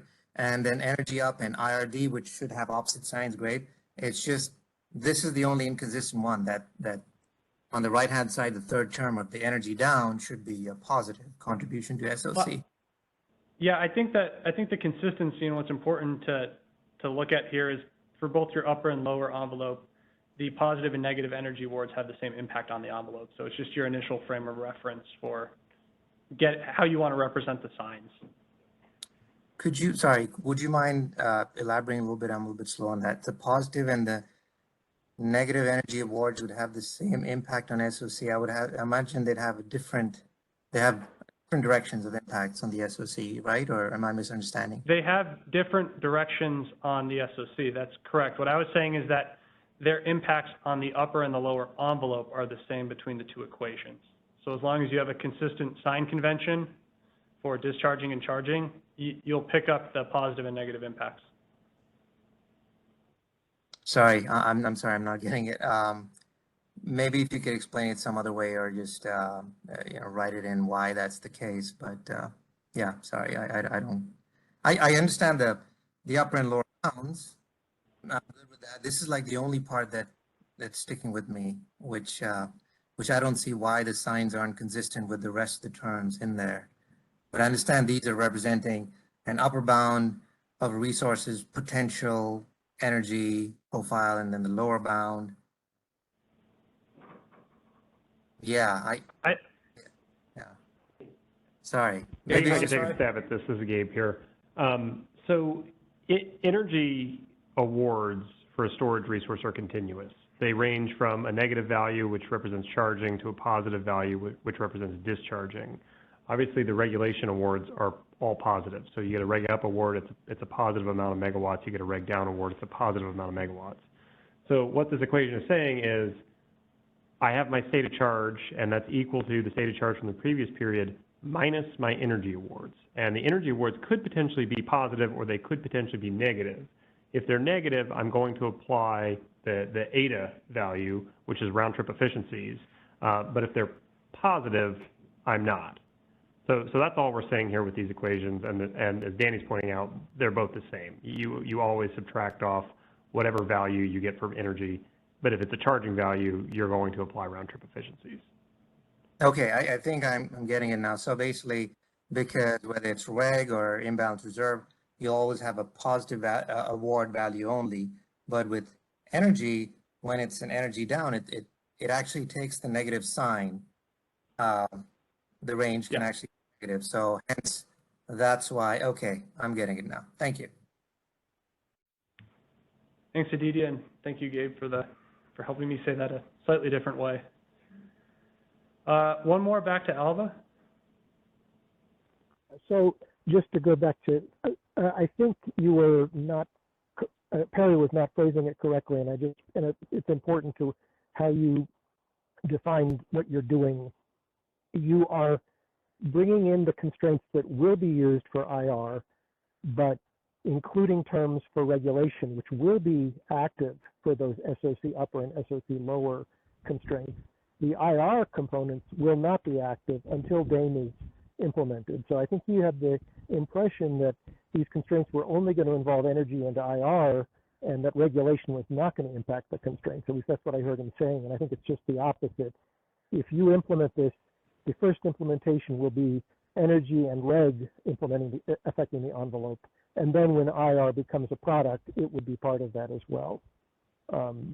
So I just, am I correct in believing that? Yeah. Or did I? Okay. Yes, exactly. And then the other thing, and this, I have one other question, which you're probably going to address very shortly, but how close are you to implementation on this? I mean, I think that's one of the, in terms of cost and benefit, do you believe, because I mean, I may not like this approach, and it may have a lot of the defects that people have been suggesting, but if it has beneficial effects for how regulation is taking the system, then that weighs on the other side. On the other hand, if this is essentially something you're not going to have until the end of 2024, I think that would be an argument against looking at this as the solution to the problem. So I'm curious about that piece of it. I think Gabe probably has more information on this than me. In general, I would just say, even if these aren't available till 2024 and we don't like the ESE option, the other ideas I've heard about really increasing real-time bidding flexibility or even going as far as like nodal AS deliverability in the real time and re-optimizing it, like those are much longer term solutions. So even, Gabe, do you know when this is? And then consider that in the context of where we want to be to, Alva. Yeah, I think, part of the, we've actually, it may not seem like it, but we've actually had a significant amount of discussion internally on, the issue that we saw when we initially released the first phase of energy storage enhancements and kind of what to do about it. And I think part of the direction that we've been given is, hey, maybe we should explore the envelope equations just because of what you're suggesting here. I think this is something that we could implement in in relatively short order. We've already been thinking about this specific solution in terms of the DAME policy, and frankly, the requirements for building this out were actually something that were included in the energy storage enhancements bundle of development items, just because of synergies with things that we were already working on in energy storage enhancements, even though obviously the equations themselves wouldn't be activated until DAME went live. So I think this is something that we could get online potentially in fall of 2023, but if not there, we certainly could have it online by spring of 2024.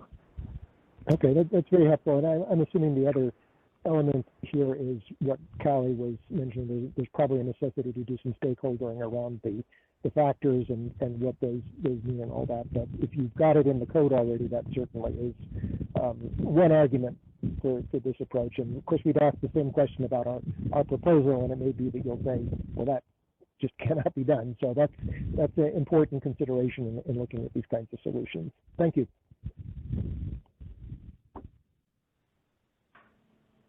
Thanks, Alva. Kathleen?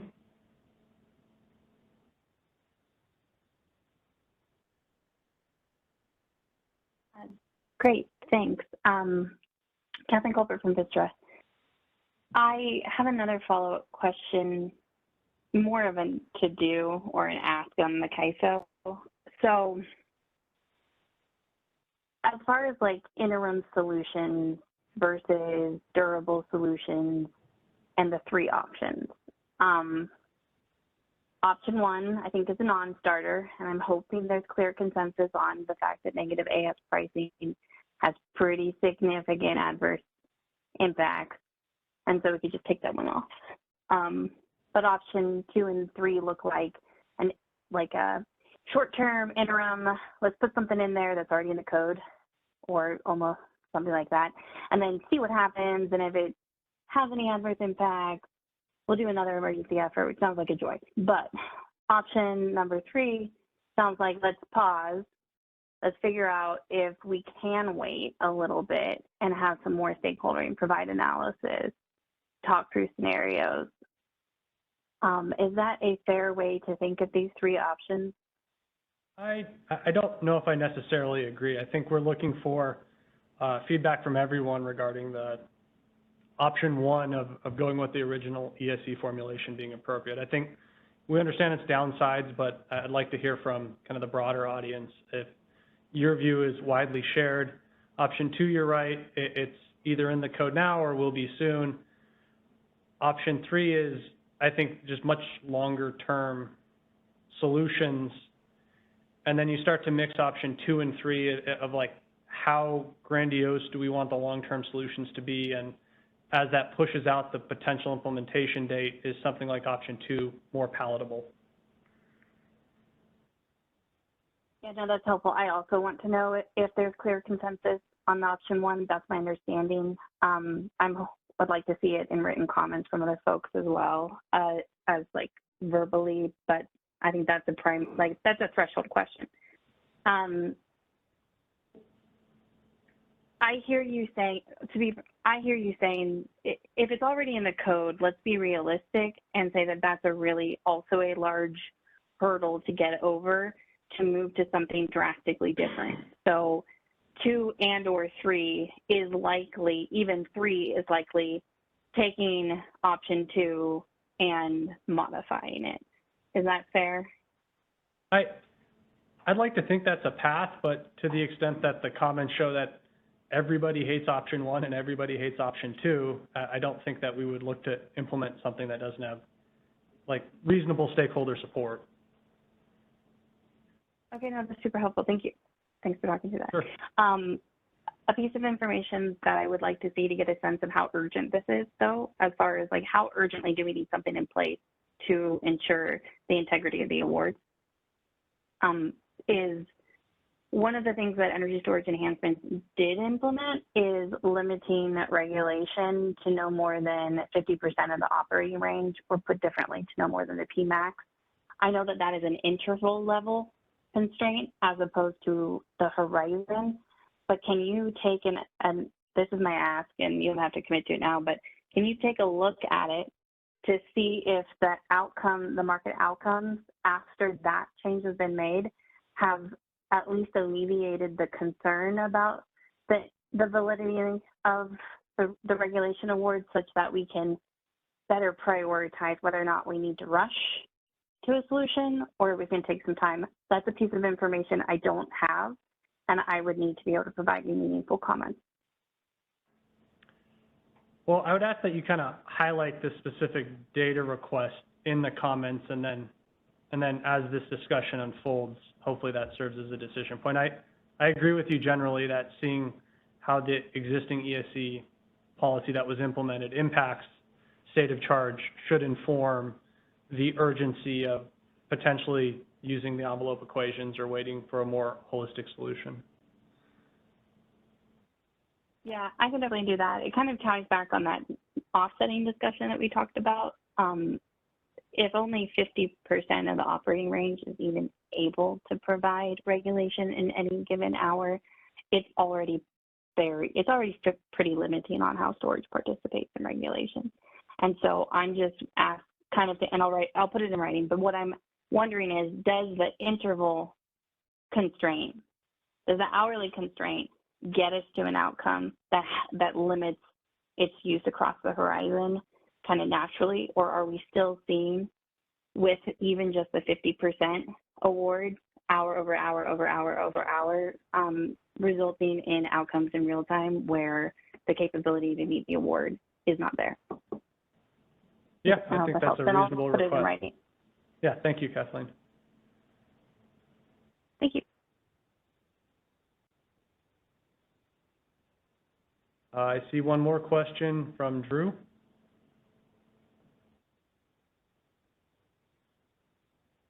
Energy. I just want to echo what Kathleen said. It's why I originally had my hand up. I think there have been pretty significant changes in the market as a result of energy storage enhancements that directly impact the potential urgency of this. And it would be great to understand, if this is still really critical or not, from a urgent prioritization perspective. And then another thing, this is something that we generally had concerns with at Fluence. I don't know if it ever made it into a comment or anything, but when you're making changes that are fairly substantial to the market like this, and they kind of have interplays with each other, it could be nice to stagger them. I think that's happened here, but it hasn't been intentional. It's been accidental. And so there's no way to isolate those variables really. When it, had it gone the way it was planned to go, that would have been two changes with no way to understand the impact individually that each one was making. It's in a way, it's kind of nice that this has been postponed at least and deferred, because we can understand the individual impacts of these changes. Makes sense to me. I mean, just as an indirect benefit. Is it possible to just consider that for future initiative implementations? I think frankly, that's really challenging because a lot of the initiatives that we've had have been to meet urgent needs. And so it's trying to balance, if you think all the functionality is going to be pretty good and help, what functionality do you want to leave on the table for figuring out what works or not? It's definitely something that we could consider, but I don't think it's something that's going to become part of our standard software rollout. Thank you.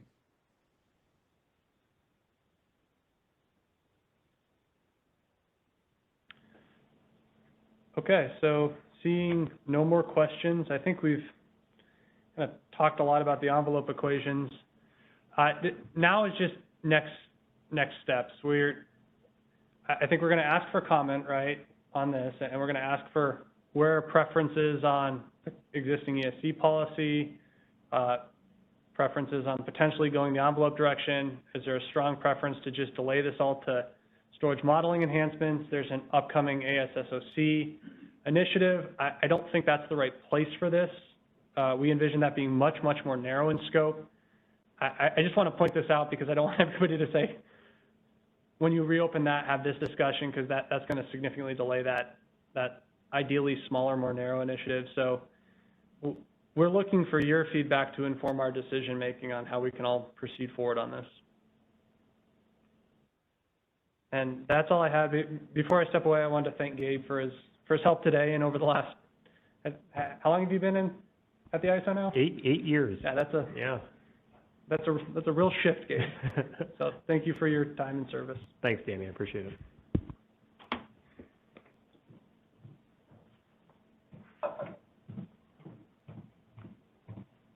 Great. So now we're going to go ahead and introduce Michael from PG&E, and we're going to go ahead and share his slide.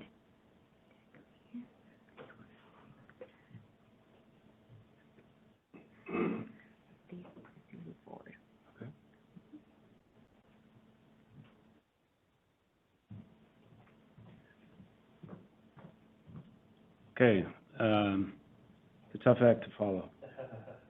And thank you, Gabe, for all your work on energy storage enhancements and prior storage initiatives, and it's been, Thanks, Michael. Yeah. Appreciate it. You'll be missed. I'd like to introduce our proposal. This is put together by Alva Svoboda and myself. Looking at what is the appropriate way to implement the day-ahead attenuation factors. So briefly, I'll just talk about the problems with the original ESC implementation, we went over that, but I'll just recap. I'll discuss the PG&E proposal, go through a few examples, and then open it up for describe some of the open issues and Q&A. So, we recognize two problems with the original implementation. The first we're referring to is what's spurious day-ahead energy awards, and what this really means is energy awards that are dependent on charging related to regulation down. And the second issue, which was talked about at length, was the negative ancillary service marginal prices, or ASMPs. So really the question is, how can CAISO implement day-ahead attenuation factors while mitigating these adverse effects? So our proposal is, that the day-ahead awards must satisfy the original ESC constraint, but also an energy-only constraint, which was kind of introduced, during Danny's section, and which is kind of the equivalent of what you get when you have attenuation factors set to 0. What that means is energy awards to discharge must be supported by energy awards to charge, or by the initial state of charge submitted by scheduling coordinators. And this is a more restrictive proposal than the original ESC, in that regulation awards are constrained by the non-zero attenuation factors, but also by energy awards. But what it produces are two outcomes. One is it reduces the risk of day-ahead energy awards being reversed in real time, so buybacks at potentially high or unhedged prices. And then secondly, it takes away the arbitrage opportunity between regulation down and energy, and reduces the likelihood of negative ASMPs. So this is the math behind the proposal. The first line, the constraint, is what is currently proposed in the ESC proposal, with the modification that state of charge is now with a superscript of AT for attenuation factors. And our proposal is to add the second constraint, the second line you see there, which is another state of charge constraint with an energy superscript. So basically, what we want out of these, and also, these are still subject to the existing day-ahead SOC constraints. So what we want out of this is really a feasible, a day-ahead schedule that's feasible in real time, as Danny talks a lot about in his presentation. So looking at an example will help illustrate this. So, assuming we have a 4-hour, 12-megawatt battery with a max state of charge of 48 megawatt hours, we assume the current ESC attenuation factors, and we start off the day with a 15 megawatt hour initial state of charge, and charging efficiency shown there, with a combination of reg down and energy awards. It's tough to see probably on the slide, but reg down awards are shown in red. The energy discharge awards are shown, the green bars. The gray bars are charge awards, and the blue line is state of charge. So on the top graph, this is the current constraint showing the effect of this, an example profile of a day-ahead schedule. In the bottom graph, if we remove the effects of the regulation energy take, basically you get 2 hours our ending 9 and 11, which, cannot be delivered, couldn't be delivered in real time if that regulation energy take doesn't materialize. So comparing the original proposal, which is now on the left-hand side, with PG&E's proposal on the right.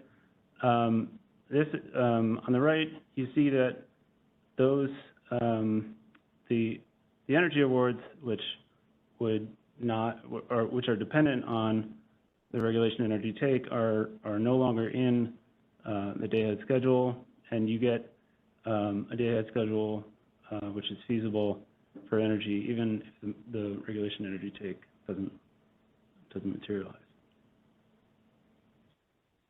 The second example we have, and this comes from the June 15th market sim call, is the ASMP calculation, and it was demonstrated in that that call that if you set the attenuation factors to 0, this ASMP calculation turns into the terms on the right drop out to 0, and you're left with an ASMP equal to the regulation bid price. So, with our proposal, we're assuming that this arbitrage opportunity between regulation and energy wouldn't exist. So you wouldn't be left with negative ASMPs for regulation down and energy. But this ASMP calculation isn't explicitly defined in the tariff or the BPMs. So we look for feedback or kind of input from the ISO as far as what the ASMPs would look like if our proposal was adopted. And we're also very sensitive to the possibility that, if you're not arbitraging between regulation and energy, or regulation down and energy, what if there's an opportunity to arbitrage between regulation down and regulation up? And could that lead to negative prices? And if it could, is that a problem? So these are still kind of open questions.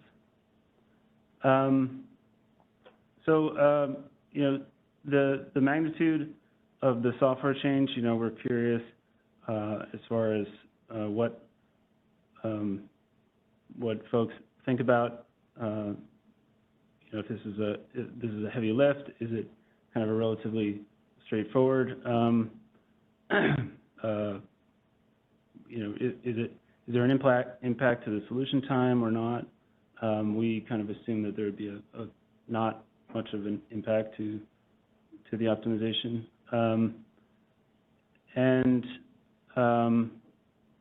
Is the energy only constraint also needed in the real time? But as we heard earlier on the call from Alva, what do these? Another way to look at this question is, do the attenuation factors make sense in real time? So maybe the energy only constraint is appropriate for real time, and the attenuation factors equation would be only in the day ahead. So these are still open questions. And as I mentioned, the possibility of negative ASMPs, will they occur? Is that a problem? These are the open questions. So I kind of breezed through that. I hope folks were able to follow along, but happy to take any questions or comments.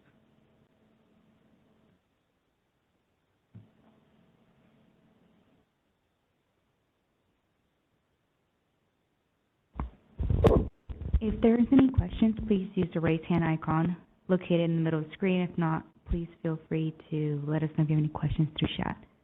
Are there any questions in the room? Silas, do we have any questions in audio? There are currently no questions on the phone line. Oh, there's two. We got two questions. So, Sal, let's go ahead and take Kathleen's question first. Hi, thanks. This is Kathleen Colbert from Vistra. Michael, this is really helpful, and I want to say thank you to both you and Alva for putting this together. Can I ask you to elevate this a bit? And I know, so let's tease out the threads of the benefit that you see here.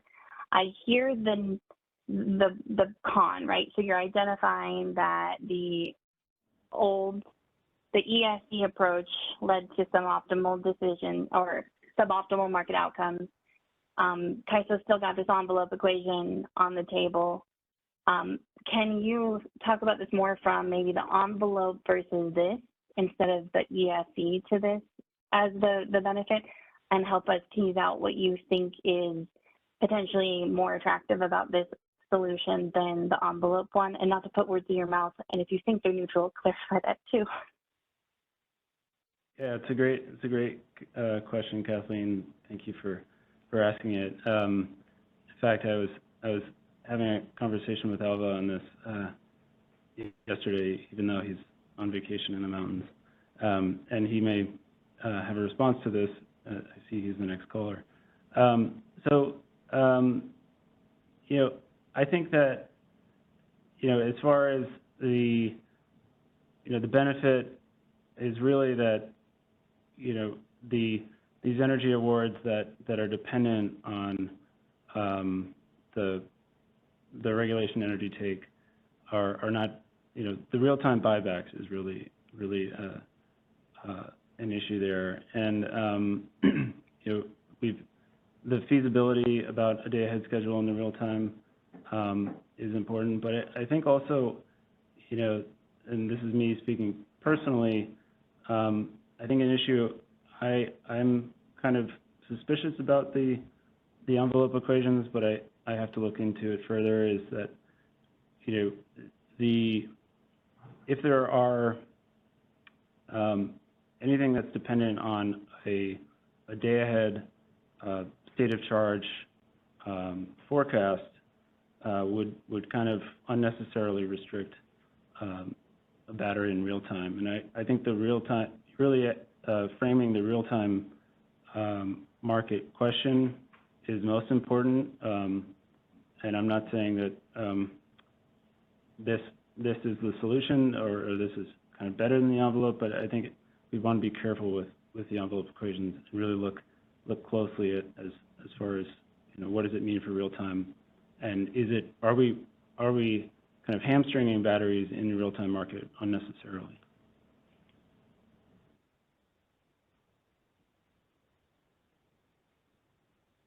Really helpful, Michael. I appreciate it.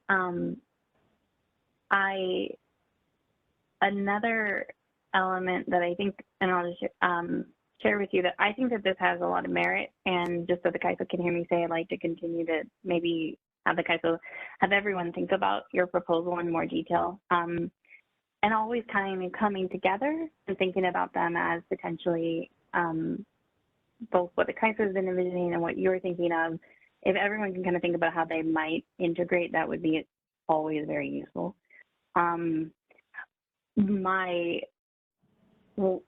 What I think I see in your proposal is getting at limiting the day-ahead awards so that the results are feasible in real time from an energy and from a regulation perspective, because it'd be limited by the physical capability on each side, which I think kind of gets at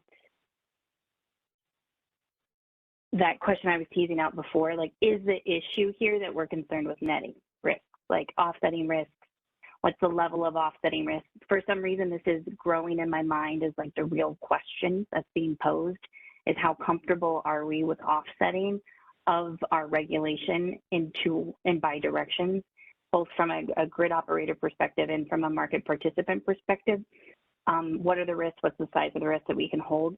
When I look at your proposal, it does seem like it is ensuring that, at least on each side, that both that your Pmax and your Pmin can support the combination of your energy and your reg up, but that is also kind of factoring in this idea of your state of charge needing to be able to support it as well. So my question was, maybe are we getting there enough with the 50% operating range limit on an interval perspective without doing something from a horizon? This almost feels like a compromise of bringing a horizon constraint in to help address that.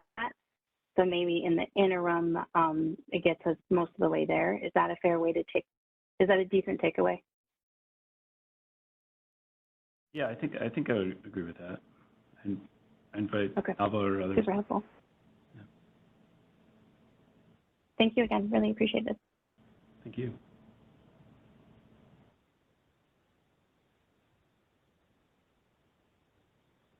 Go ahead. Alva? Yes, and thank you. I wanted to sort of follow up on, I think Kathleen's question is a good one. I had 3 points. One is essentially exactly hers, which is that this proposal continues to allow regulation up and down awards to be netted against each other over the course of the day's optimization. And in fact, if you don't have energy awards, then this solution would be exactly the solution we're getting from the ESE enhancements. It would be regulation awards that recognize an estimated effect on state of charge, which is really what we would like to see. That was the problem that was originally proposed. And that goes to the comment that David was making. The second advantage I would see is that this approach is consistent with the original statement of the problem. I'm not confident that the envelope approach is even consistent with the problem. And I hadn't actually thought about that, but hearing him read the words, I think that the solution needs to be something closer to the estimated state of charge approach. And that goes to the third element, which is the attenuation factors are meant to sort of represent expected energy takes rather than risk appetite factors. Now, it's possible that that's a solution, but it is not consistent, in my mind, with the entirety of ESE as it has been conducted so far. So I think you'd have a concern there as to whether you can shoehorn this approach into the way that this initiative was originally expressed, which might lead you to go to what the ISO is talking about as option 3. But we like option 1 basically, except for the fact that it has visible effects that need to be addressed. Fundamentally, the idea of addressing the estimated effects of state of charge, we think is, we've had a lot of experience with reg down, taking our battery to full charge, and obviously other people have had real experience of having reg up awards, take the battery down to low levels, and even with the constraints on energy bidding and regulation, sort of maximum regulation. From what I've seen, I don't think that phenomena is gone by a long shot. So I really do think this is an important issue. It was originally scoped out in this way, and that's what I think we're trying to address here. So those would be what I would think would be the benefits of this approach versus the envelope approach. Thank you, Alva.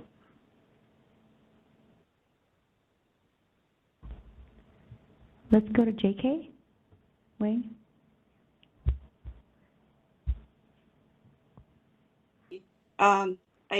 I have a answer to Kathleen's question, and I think I'll just add on to what Michael and Alva said. But directly from an optimization perspective, so I think, to simplify the problem, I see it from like a battery model and the market formulation. The problem we try to solve here is very straightforward. So we have a uncertainty of how much regulation will affect the state of charge. In optimization, this is a very standard problem. You do robust optimization. So basically PG&E solution is having a trajectory that is only considering energy and a trajectory that considers uncertainty of how regulation is deployed. So you have two cases, right? So both of those two trajectories will be subject to whatever constraint exists there. Therefore, you can ensure the feasibility of dispatch for both energy and when regulation is deployed. Now, the way that CAISO formulate the answer to this problem using envelope constraint is very uncommon. And there's a good reason that why in the optimization we do not tackle the problem in this way. Because basically what they are doing here is instead of adding a uncertainty of a trajectory, adding another SOC as PG&E proposes here, they add uncertainty to the constraints itself. So imagine like how many constraints you'll be having there, you order those constraints. Therefore, you see those variables of regulation not appear in updating the SOC, the updating the envelope. So in terms of cleanness, it's definitely not as good as updating the trajectory itself. And also because, you know, in terms of impact on market, the complexity is much more than it seems. Because if you consider there are actually other variables in those constraints, including when CAISO talking about expanding into imbalance reserving day-ahead market, then you have 4 variables. And then you have to really consider the robust case, what is the true up and lower boundary. And you may have to duplicate all of these variations. So it's not as a same symbol, just will have the 2 envelope equation upper and lower there. You need to consider the mutation of all of those variables.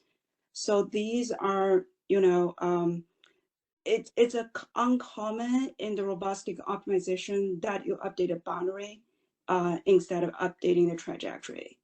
And another reason, just as Michael and Alva stated, by updating the SOC here, its SOC will actually carry into real time, and it will be continuing ensuring that feasibility. If you update the constraints by using envelopes, then that's not going to reflect it in real time, and you have to find another way of reflect all of those uncertainties. So on surface, they may seem the same by looking at, you know, there are 2 equations on both slides, but in implementation, I would say that the slides that Michael's presenting here is actually cleaner and easier to be implemented. You just, JK?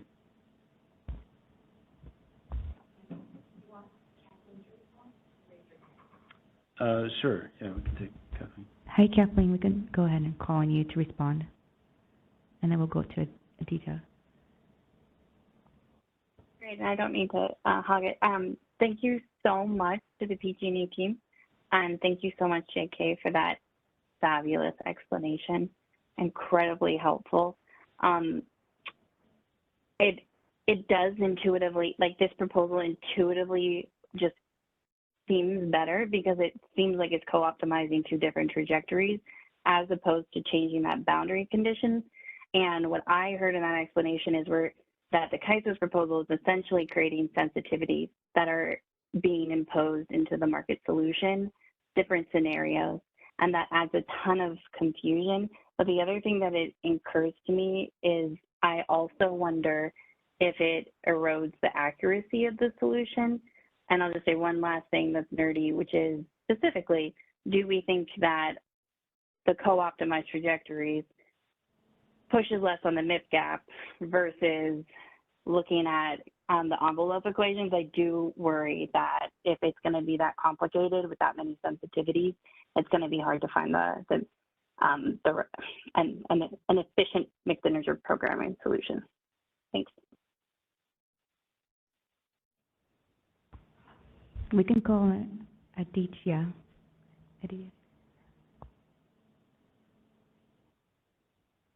I just had a clarification question. Sorry if I missed it earlier.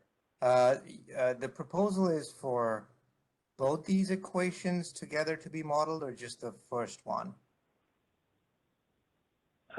both of them together. So the first equation is the original proposed ESE, and then the second is the energy only, which is actually equivalent to what's currently in production, because we've set the attenuation factors to 0. Right, thanks. I'm trying to relate, is the optimization going to see basically for resource I at time t? Is it going to say they're both the same, or, okay, so this is actually where I'm coming from. A while back, years ago, there was like a dual constraint issue in the CAISO, and I know it's a different area, but it regarded sending physicals and virtuals over a line. And of course, for the line rating to hold, both physicals and virtuals together have to conform to the line, the ATC. And there was also the constraint that just physicals have to conform to the ATC. So what you get when you have those two constraints, when and it's a question that I'm asking you, I don't know if this will happen here, but would the optimization look at this and say, well, I can have any different range of values of ATRU times RU minus ATRD times beta times RD, as long as those equate to 0, because if they do, then everything else, pans out. Equation 1 matches equation 2. Is that possible? I don't know, because SOC superscript AT should not be equal to SOC superscript EN. But if the optimization, would the optimization see that? That if they're for the same resource, right? The easiest way would be to say, as long as the ones in red zero out, there's no problem. Because that's what the optimization was doing with the dual constraint over the inner ties. No, it's a good question, and we can take that back and think about it some more. Our expectation is that the optimization would take these two constraints and really limit the energy awards here in a way that isn't done with just having the single constraint. But that's something we can think about. Okay, thank you. Welcome.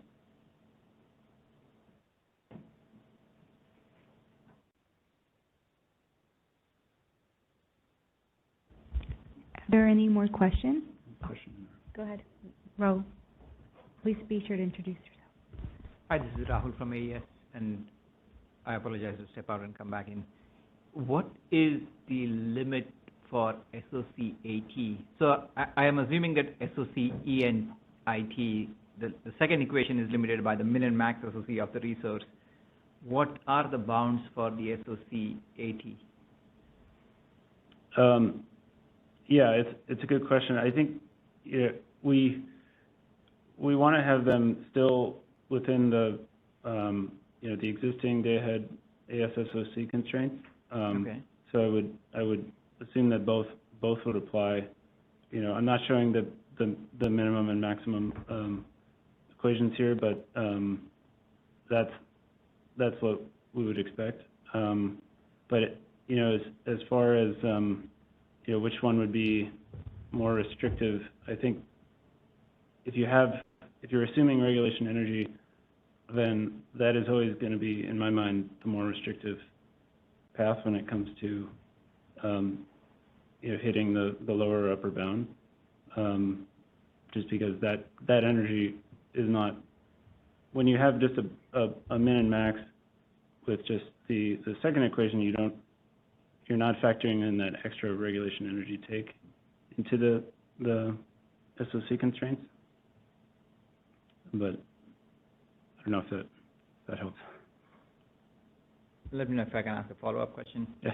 So I was trying to see if there is an example to walk through or understand. So if I couldn't find one, if I just walk through an example, right? Let's say I start with 0 SOC, and if I get a charging award for, say, 100 megawatts, my second equation increments to 100, right? And I keep going every hour and assume my limit is 400.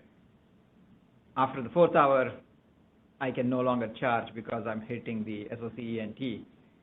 Now, for the SOC 80, right, it seems it has similar equation, but has the attenuation factors for regulation award. What happens, let's say, if the SOC 80 reaches 400? Is that the same limit as the max SOC, or it has a different limit? I'm not sure I follow 100%. Maybe I see JK is offering some help. Hey, Rahul, this is JK Wang from PG&E. So I think the idea behind this is that if all of us here, he may also comment on that. So the idea is that you have two trajectory. One is the base trajectory of the energy, and another one is the estimated trajectory, considering the impacts of regulation. Both will be subject to the same constraints. So it's like, without regulation, the energy trajectory will be confined between upper and lower bound of ASSOC. And even that you consider the regulation awards, that trajectory will also be confined to the same constraints. I don't know if that answers your question. So I think that makes perfect sense to me now. Now, what happens if both the constraints bind? Is that possible, or you somehow break that? It is possible because, the item, it can be bind at, well, so one thing to consider of this is that you have two trajectory, right?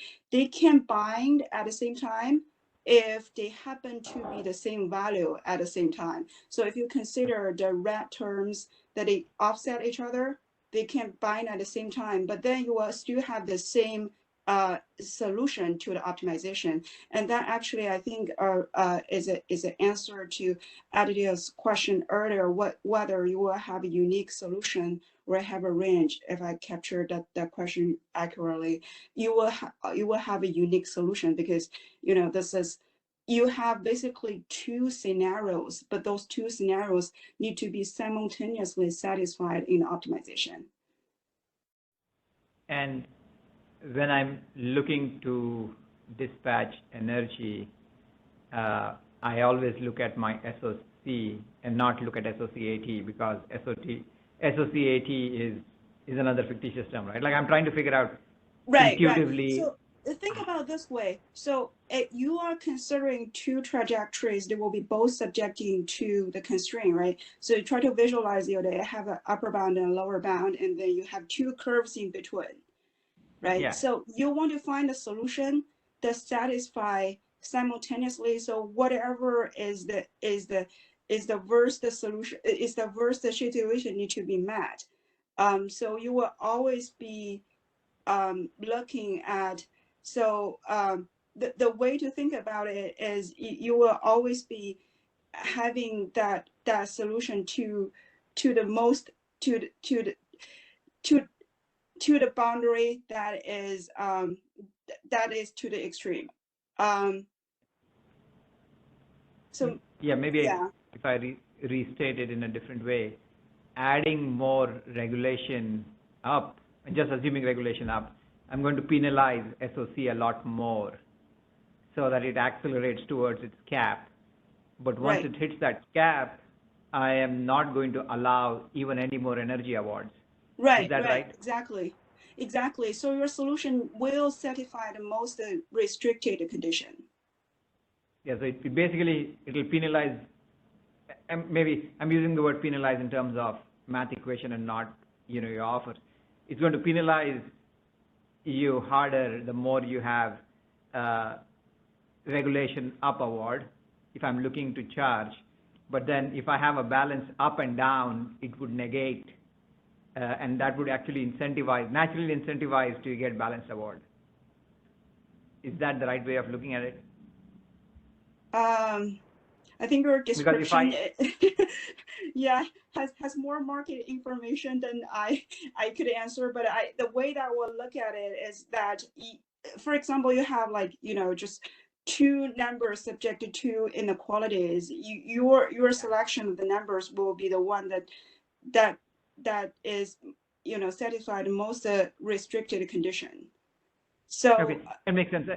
And Yeah. this solution is still based on the assumption that the ATRU and ATRD, the attenuation factors, are still using the same logic that Kaiso had proposed before, or for this calculation, you would want a different calculation for those attenuation factors? Same as proposed. Okay, thank you. Thank you both.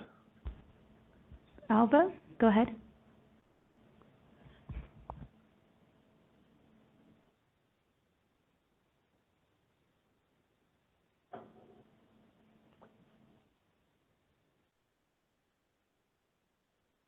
Alva, if you're speaking, we can't hear you. Thank you. I muted myself. Sorry, I was just basically that example was a perfect one for explaining how this would work.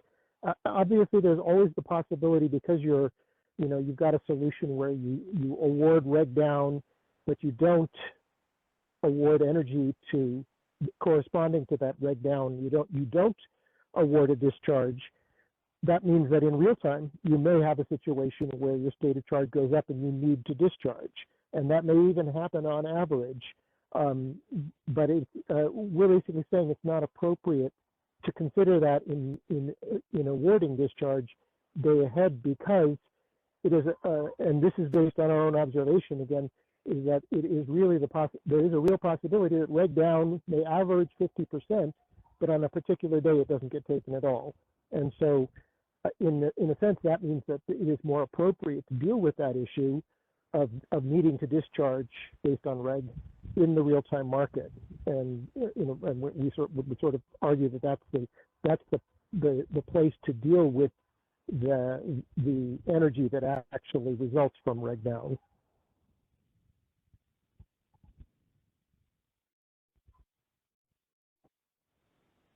Thank you, Alva.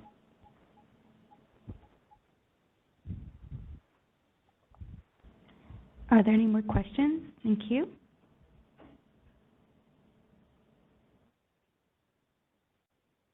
No questions. All right. I did send the link over to everyone so they can see these slides. They're currently available on the ISO Stakeholder Initiative for Energy Storage. So, awesome.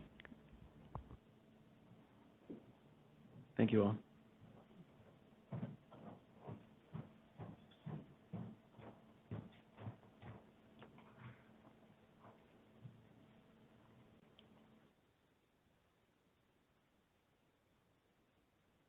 For the next steps here, we would like to share that we're going to be opening up a comment template tool for the comments for this workshop and the paper that was posted.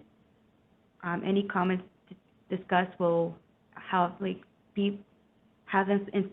written by August 17th, so that deadline will stay. At this time, I do see Alva's hand is raised. Go ahead, Alva, if it's a quick question.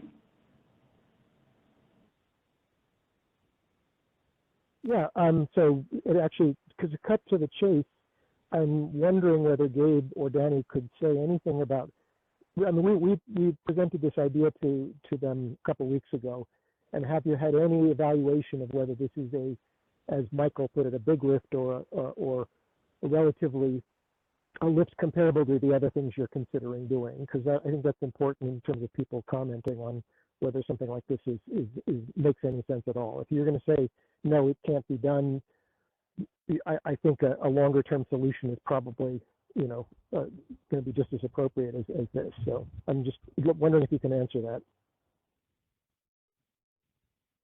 Yeah, Alva, this is Danny with the ISO. I don't see any reason why this would not be able to be implemented. I think we'd like feedback on the viability of this idea from, as well as the other ideas the ISO has put forward. And I would kind of also want feedback on what issues, like this does seem like a different, potentially better approach, but does it solve the original reason we're here talking about the potential for negative reg prices? Great, thank you. Thanks, Alva. Okay. With that, I have 2 more slides to share. We do have the energy blog posted with the big step towards transmission infrastructure by Debbie Levine, our Director for Infrastructure Contracting Management. Feel free to read about that. And lastly, we do have the extended day ahead market forum scheduled on August 30th from 8:30 to 4:30 at the Las Vegas Hilton at Resorts World. We will be having a welcoming event on the 29th, so feel free to check out the details in regards to this event that'll be held and co-hosted by Bank, Evi Energy, Pacific Corp, and Southern California Edison and California ISO. With that, we encourage you to register, and we'll be sending out any communications, but we appreciate everyone who came here today, and I'll go ahead and give it back to Silas to close our event. Thank you. Concludes today's conference. Thank you for using Event Services. You may now disconnect.